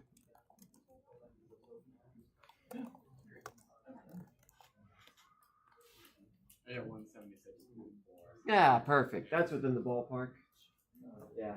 Too much error. I'm curious for the. I mean, I just copied that. That's less than. And then yeah, I'm curious. So I should have. So basically using those values. Oh, you brought yours in the magnitude. That's fine. Oh yeah, because I did it. I did mine in X and Y. Oh, I see. Yeah, I managed it first because that was easier. Which X and Y, my numbers come out really nice. So it is probably around it. Like, Yeah. I think mine might be slightly more accurate because none of my numbers had to get rounded. Right. Yeah. You find that the X. Square roots on that. Yeah, it's only at the last step where you get gross numbers. Everything else is actually, you find the velocity of the second piece is 130 and like 120. Really nice round numbers. But what's cool is with momentum, you can do you can actually bring it all I together. don't feel like dealing with that. Yeah, so that is a viable option. Okay, so to give you all both answers now that you've had a little bit of time. So this one's going to be, and this is where you got to be careful. 466.67, it's negative. It's negative. The X component's negative. One day that negative sign will get over there. And that's the mistake that I make plenty of times, and the Y component's going to be positive. There you go. So there's the components. You know, it makes sense, right? When you just look at the answers, if the asteroid's going to the right, you got to shoot something to the left to stop it. If the asteroid's going down, you got to shoot something up to stop it. Like, the answers make sense when you just think about why the signs have to be flipped, but it's just one of those, when doing the math, I often mess that up.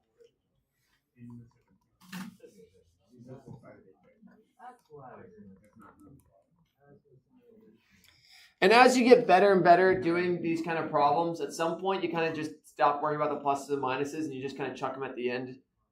You sometimes can do that, but you got to kind of do these a lot more to get to that point. And even then, you'll be more likely to make mistakes than if you're just careful. All right.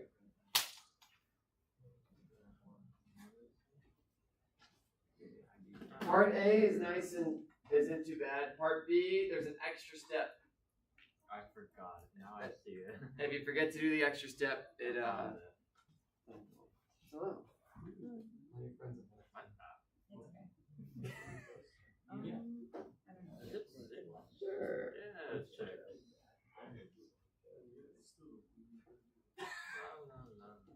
So in the first part, thinking what's happening here. So the asteroid's traveling.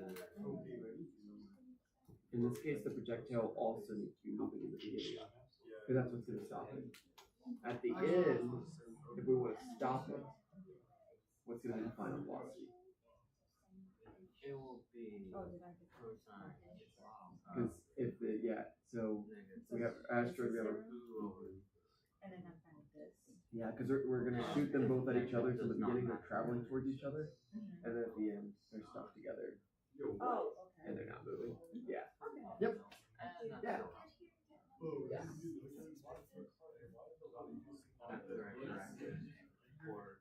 The asteroid is traveling in this direction. Yeah, I'll show you.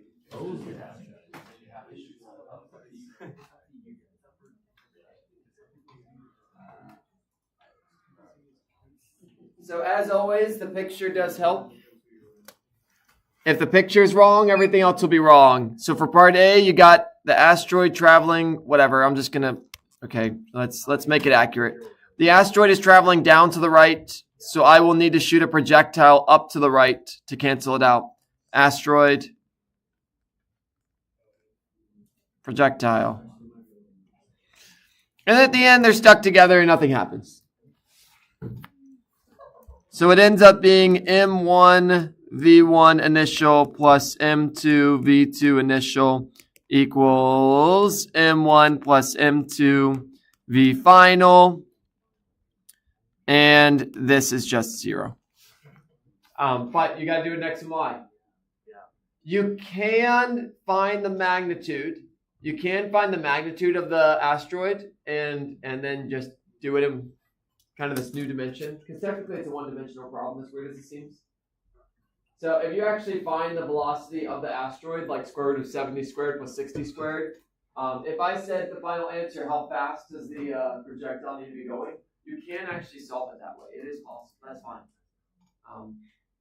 All these momentum problems are one-dimensional problems, just rotated. I'll let you kind of think about that. If you just turn your head, it's a one-dimensional problem. And that's effectively what you do when you find the magnitude. So I'll give you all a bit for the first one, and then the second one, I'll show you all the setup for that in a second. But if you're still also, so we can. I thought I figured out like the magnitude. Yeah. So you're using energy MV. I did 1/2 mv squared. Yeah, so that's energy. Oh, momentum. Yeah, so just M times V. Nice and easy. Yeah, energy here is actually not conserved. Energy is lost, like changed, because like things get squished and there's heat. Well, it's one momentum, we don't care.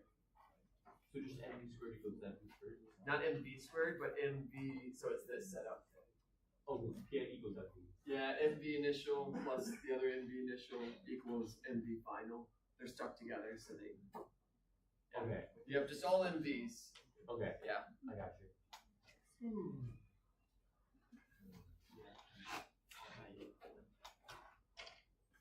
I'll use the one playing with this protocol.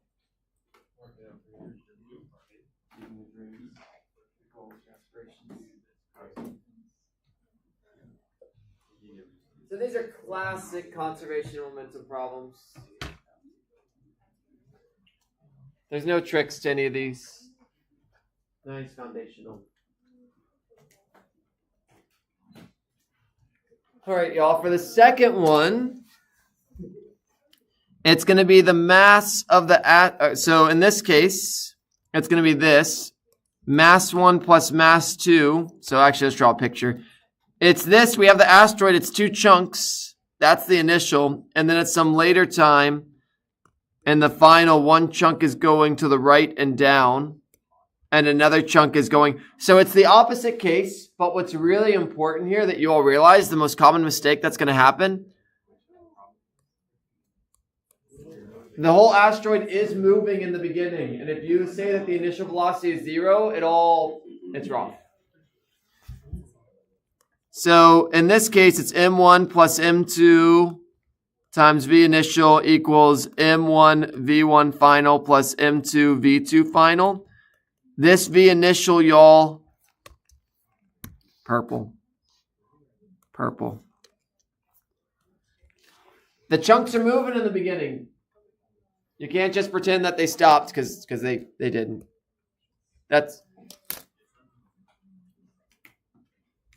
So this problem has the math is a tiny bit more plug and chug. But break it into X and Y, then it all works out nicely. So to show you all the X components, if we just do the X component, you get 20 times 70 equals 12 times 30 plus the mass of the second part is 8. 20 minus 12 is 8. There you go. So that's just the X component to give you all a reference.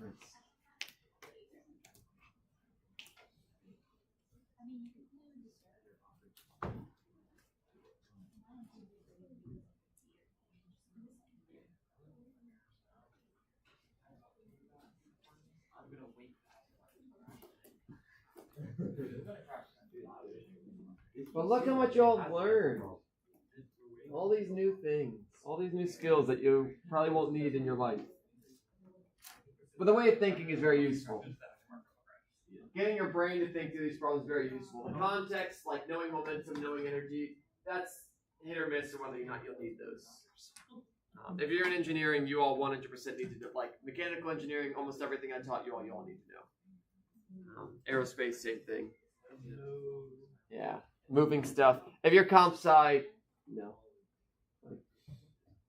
Unless you're designing a physics simulation.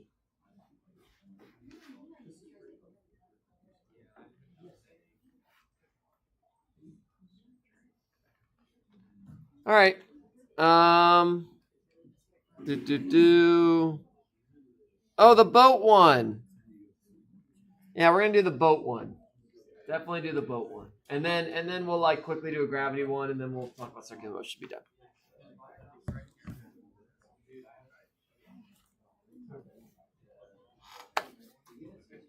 All right, y'all. On the boat problem, pretty much everyone that did this problem, part A did pretty good. Part A is not too bad. Let's pick one of these times. 2 seconds.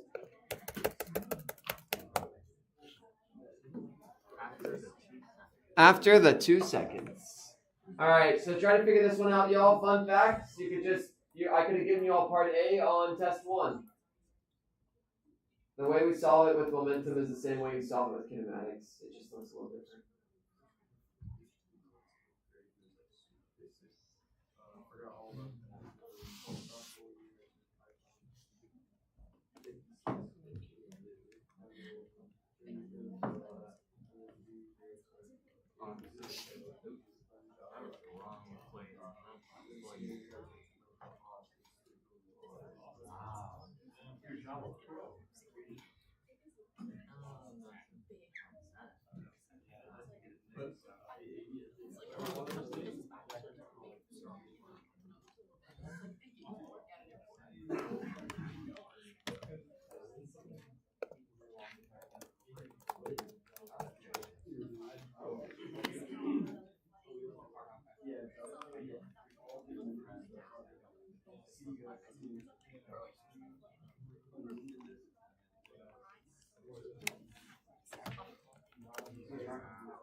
That seems wrong.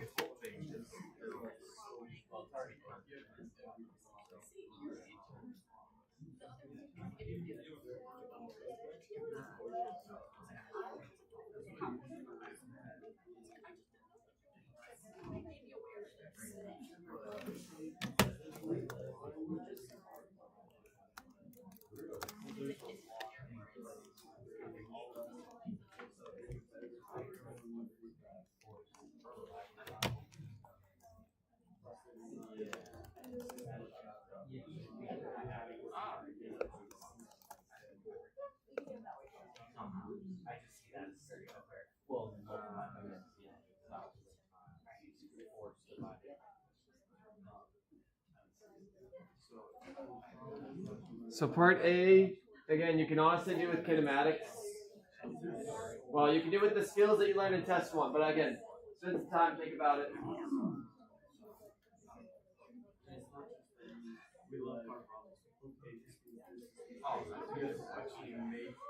Machine code. I was just thinking about that.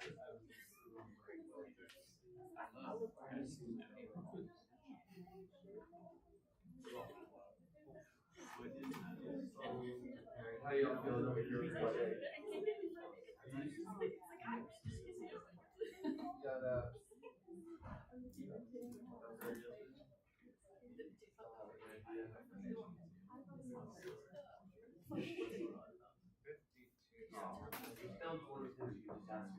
Why is it velocity of the change at all?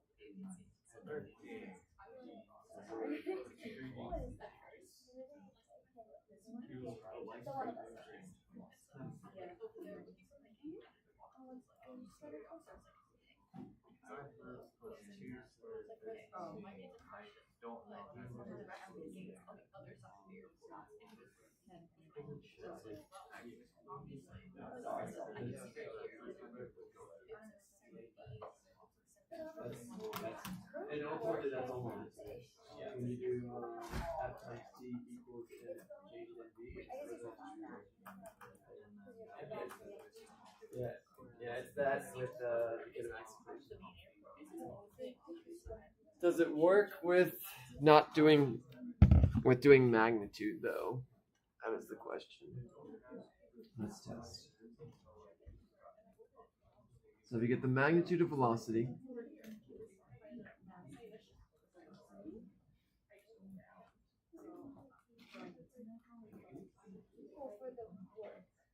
Oh, doing it manually.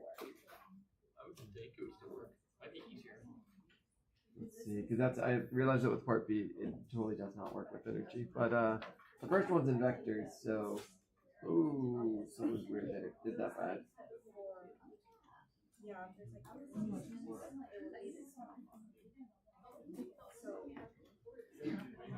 Yeah, it works well enough. You get sound error, and that might just be rounding. All right, y'all. So for part A, I'm going to show you all the two ways.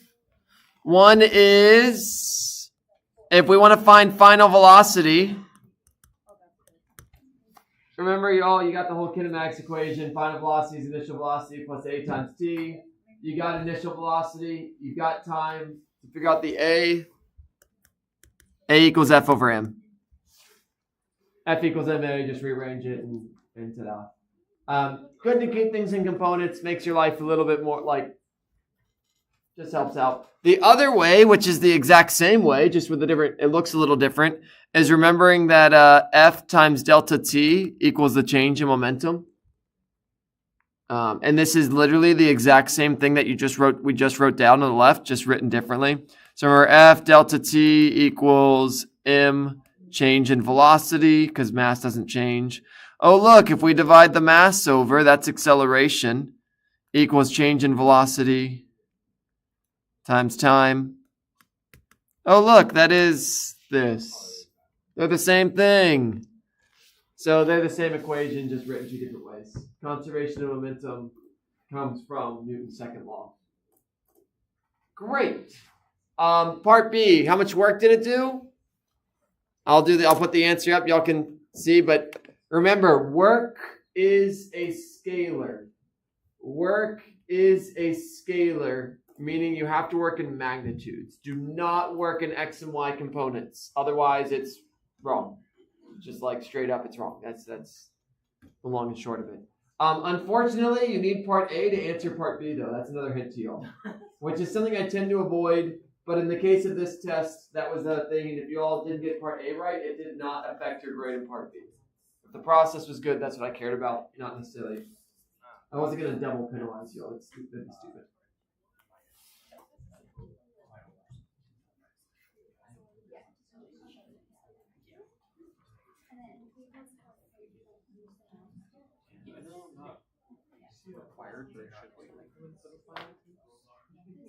Oh, yeah. We definitely need at least one of y'all. Yeah. For proctoring purposes. That's up to you. Okay. Because I have finals Monday, Tuesday, Wednesday. No, nothing. Okay, yeah, it'll be nice and boring. I can get my final steps in before it starts. You said your steps in? Yeah. All right, I got 3,816 joules. Yeah. So for part B, y'all, it's energy. Energy initial plus work equals energy final. If I want work, it's literally just the final energy minus the initial energy.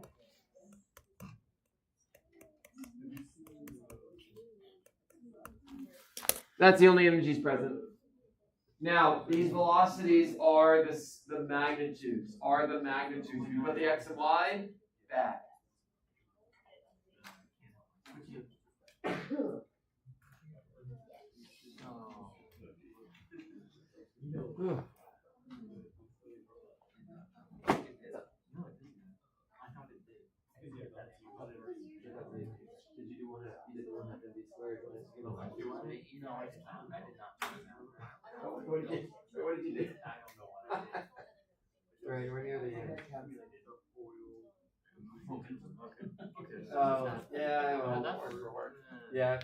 comes up, it's energy known forever.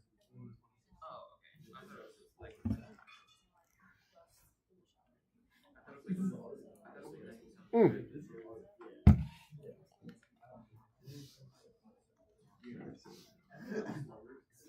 I think so.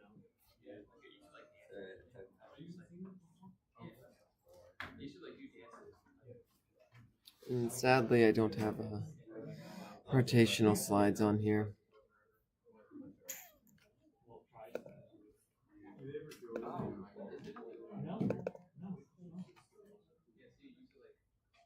Oh, I do have it.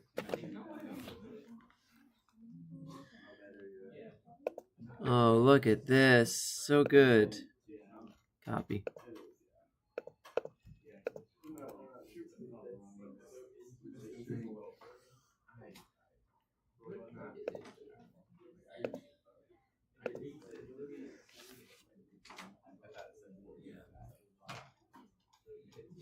All right, y'all, you're doing great. You're hanging in there. The test will definitely be a marathon. I mean, it's 40 questions. Like I say, it's a marathon. You're going to be, it's like today. You're going to be solving problems for 2 to 3 hours.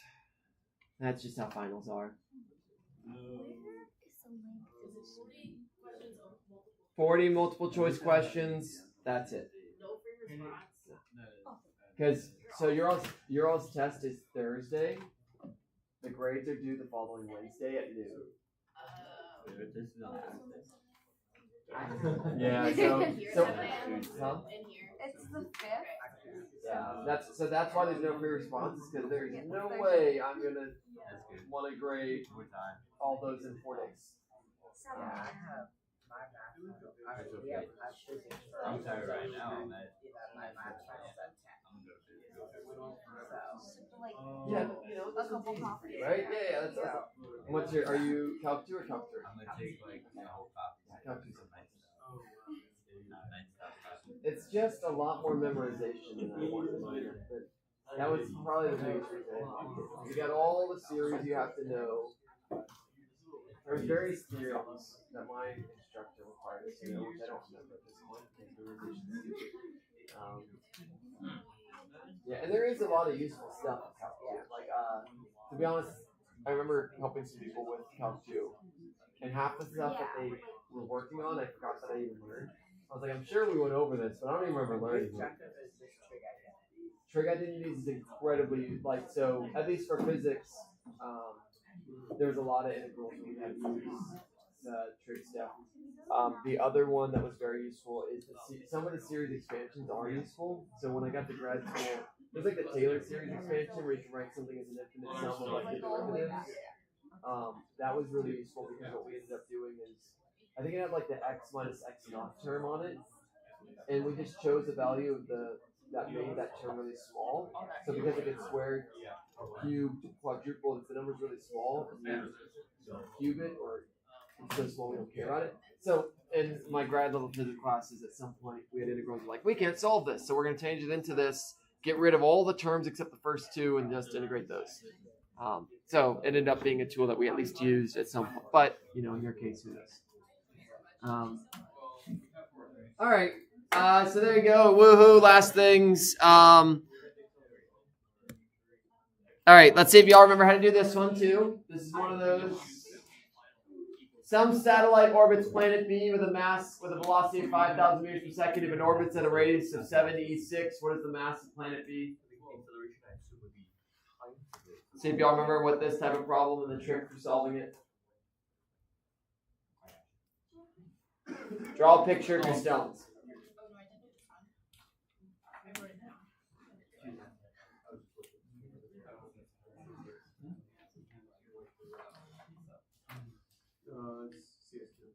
Oh, okay, gotcha. Very fun class.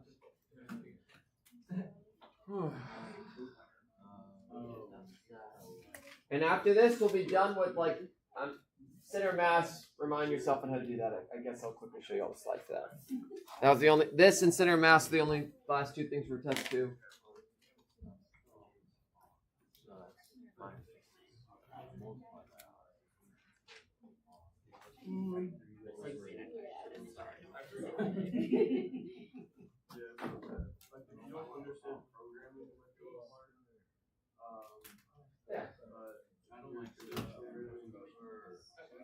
Yeah. You have to. That's exactly how you. This one, unfortunately, you generally try to avoid problems like that. This one's so more I can figure out a way around it. Is that one of the problems with momentum and a problem with energy? Yeah, he makes the quizzes. Dude, it's like to try. His quizzes are not. So it ends up being incredibly simple once you know like the math is incredibly straightforward.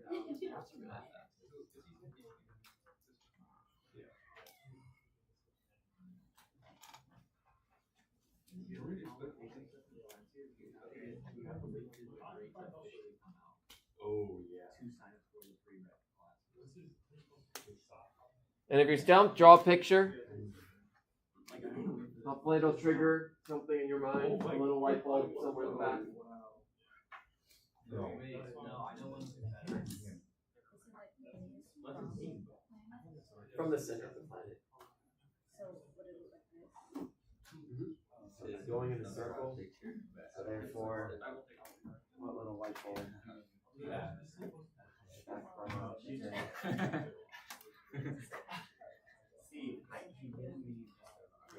And you ask yourself what's causing the force. Common misconception. I understand.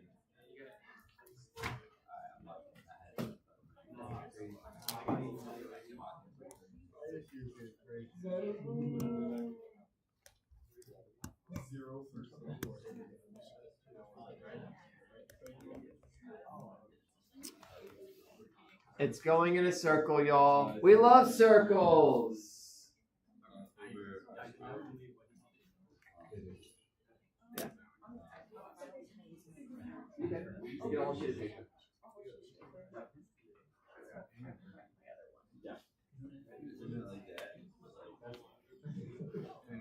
On the final, y'all, you get to bring a whole sheet of paper, front and back writing. I don't care what you put on it. It's way more than you. It's overkill.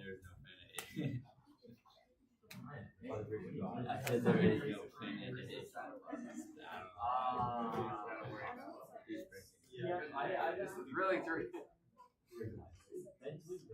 Most plants have silly names anyway. They're the numbers. 7, 3, 5, 8, 6, 2, 1. Rondo. Yeah. No, there's no good reason. It just makes me laugh right now. I don't know. It makes me think of a Sesame Street character. You name it what? Haley Well. You would name it after. So you're gonna name it? You wouldn't name it after yourself. Yeah. Why would you want to name a planet after someone that's already famous? They're already famous. It's boring. You should name it after someone that's not famous, because then people will Google it, and then exposure. You know, start an Etsy shop and then name it the name of your Etsy shop. Just like the full one. I'm gonna make it my Great. I'm making my cash app. Yeah, there you go. Yeah. Name it a QR code. No, you name it the URL too. All right, y'all. If you didn't catch the trick, FC equals the sum of all forces pointed towards / away from the center. So it ends up being mv squared over r equals g.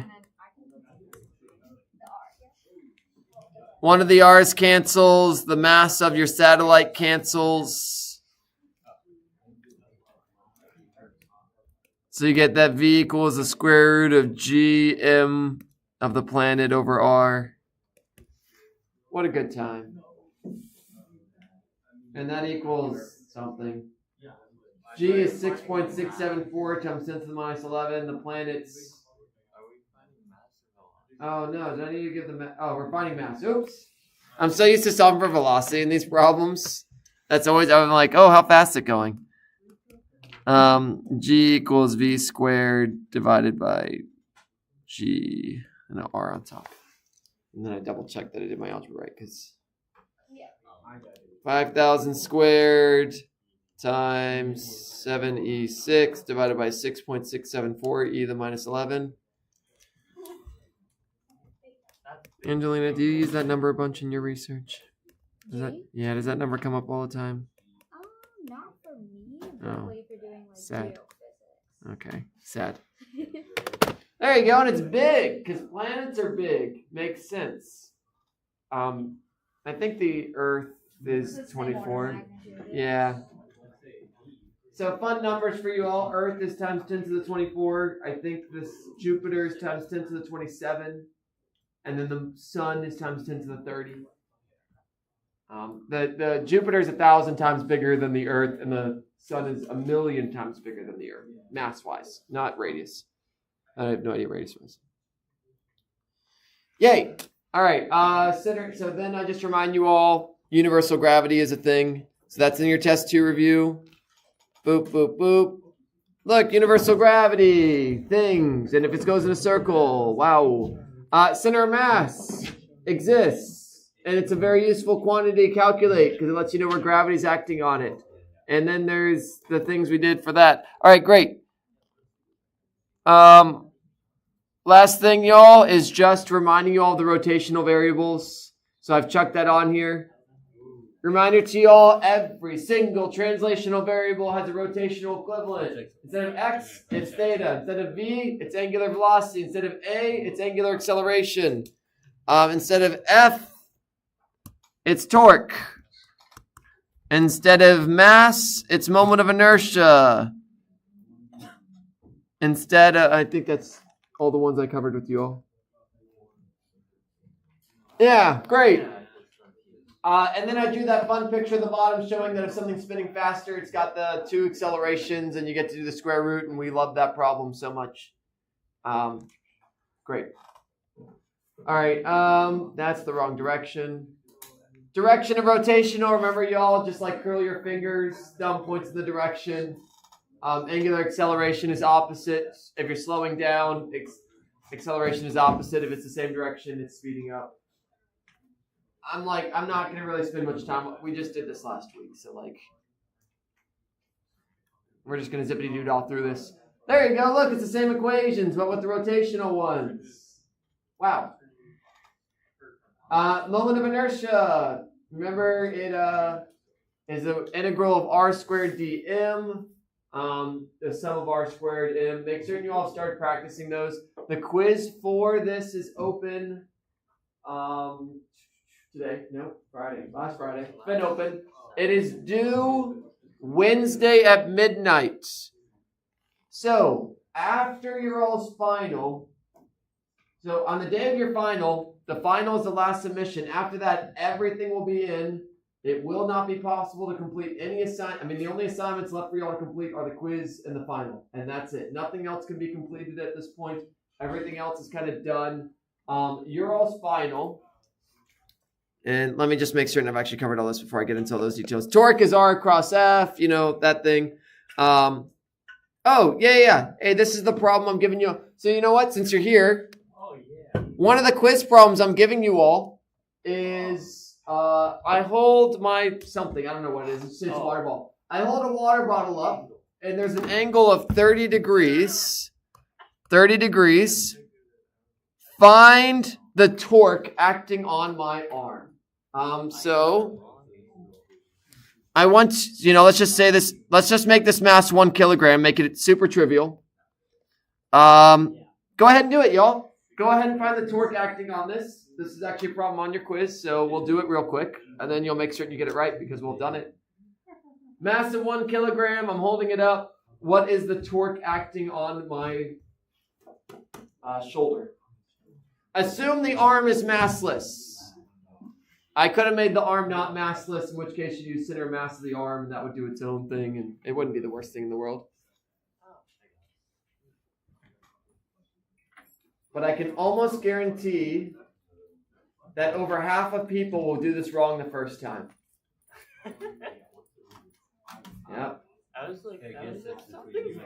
If you do not draw it out, you will make a mistake on this. And you will see if it's you. Ezra said he's gonna get it right. How long is my arm? Oh, you need that information. Yeah. Thank you. Just what I- What do y'all? What 0.7, 0.6. Let's just go with 0.6 meters.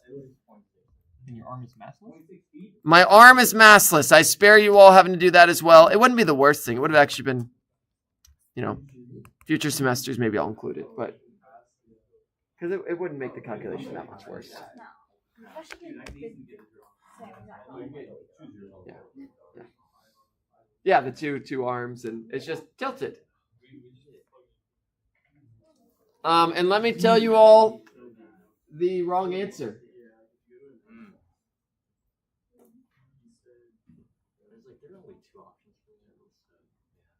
All right. If you get the answer as 2.94, you're wrong. Oh, it's a 9.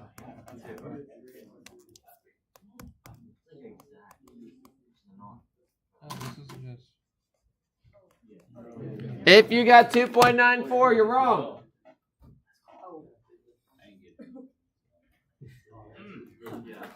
And if you're not sure why, call us over. We can help, but draw the picture, draw the force acting on it.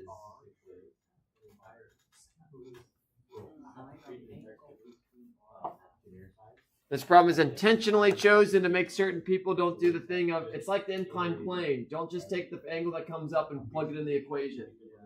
That's something you got to be careful of. What the heck does this theta represent? What is this theta?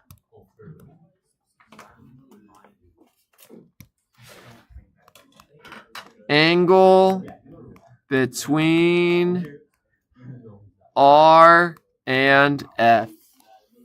Theta here is the angle between R and F. And if you do not draw all your things and all the pictures and draw the angle on it, you will see why. You might fall into that trap of just, I gave 30 degrees. That's what goes in the equation. You got like a 50-50 shot of that being true in future. Yeah.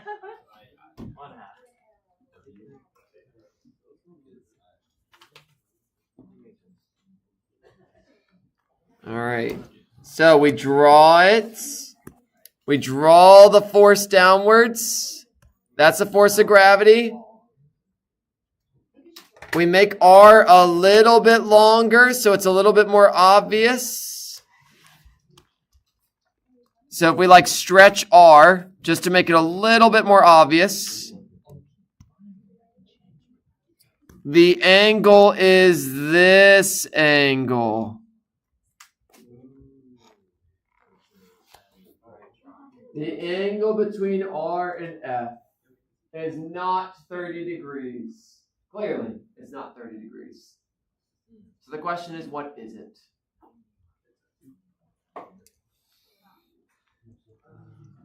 It's a very, very useful exercise. Given an angle, find a different angle. Many of you all have to do that, especially in mechanical aerospace.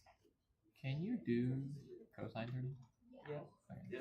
Because this ends Opposite up triangles. this ends up being 120. You want to find this one, and this is inside of a right triangle. Yeah. You kind of want to find that. Yeah, that works. That totally works. Yeah, that's fine. This is you'll get a negative. You'll get the part of torque that line. Yeah, that's perpendicular to it. Yeah. So that totally works. All right. And the really easy way to show this is we just put this line here, and then we get to use the whole parallel line theorem. So if this is 30 degrees at the bottom, this is 30 degrees at the top, then you got a right triangle, and long story short, it's 120 degrees. That's one way. People also use interior, anterior stuff. There's lots of ways to do this. Some people said this, someone did this and I thought it was pretty clever. If that's 30, then that's going to be 60. And then you have a straight line, and 180 minus 60 is 120.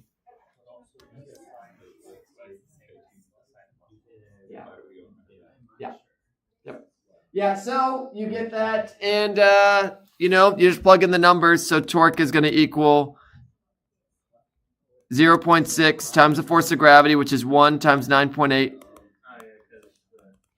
times sine of 120. Sine of 120 is the same as sine of 60, which is, yeah, and you get a number that's, I don't know, 5.09?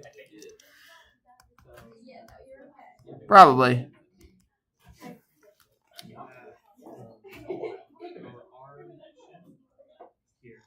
I'm just trusting it, but I'll confirm it. Yeah, great. There you go, y'all. So this is just a great example to remind you all. It's like the inclined plane in that if I give you an angle, it doesn't mean it's the angle from the equation.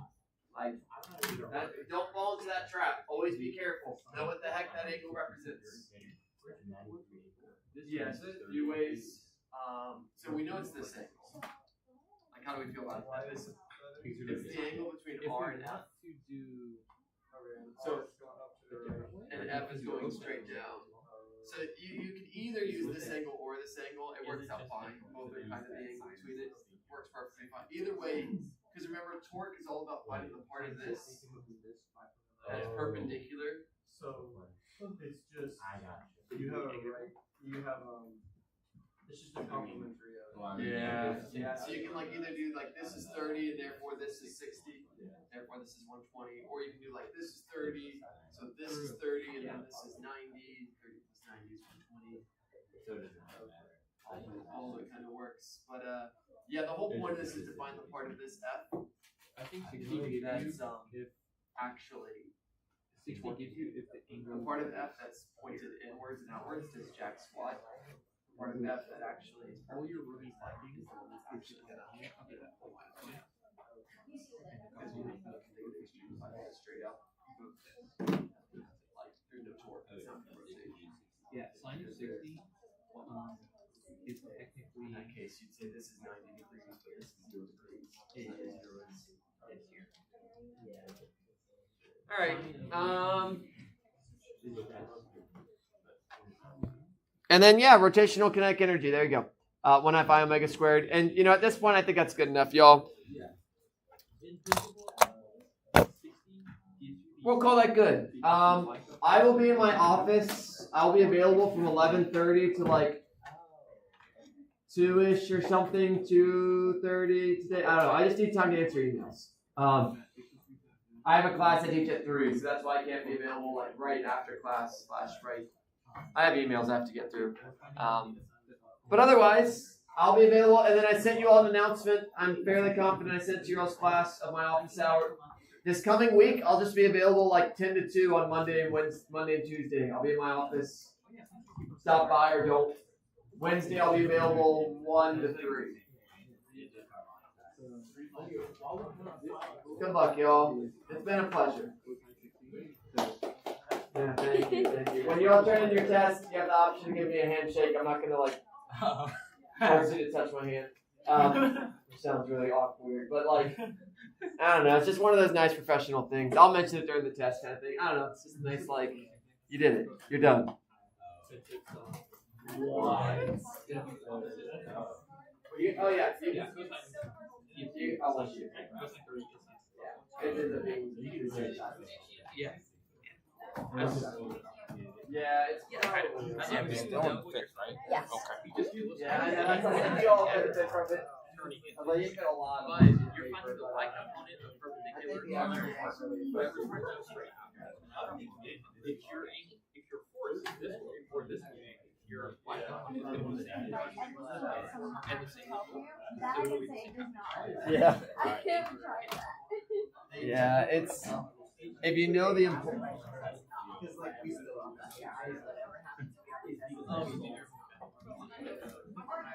Oh, I'll upload these slides in case you want to look at them with your eyeballs. Oh yeah.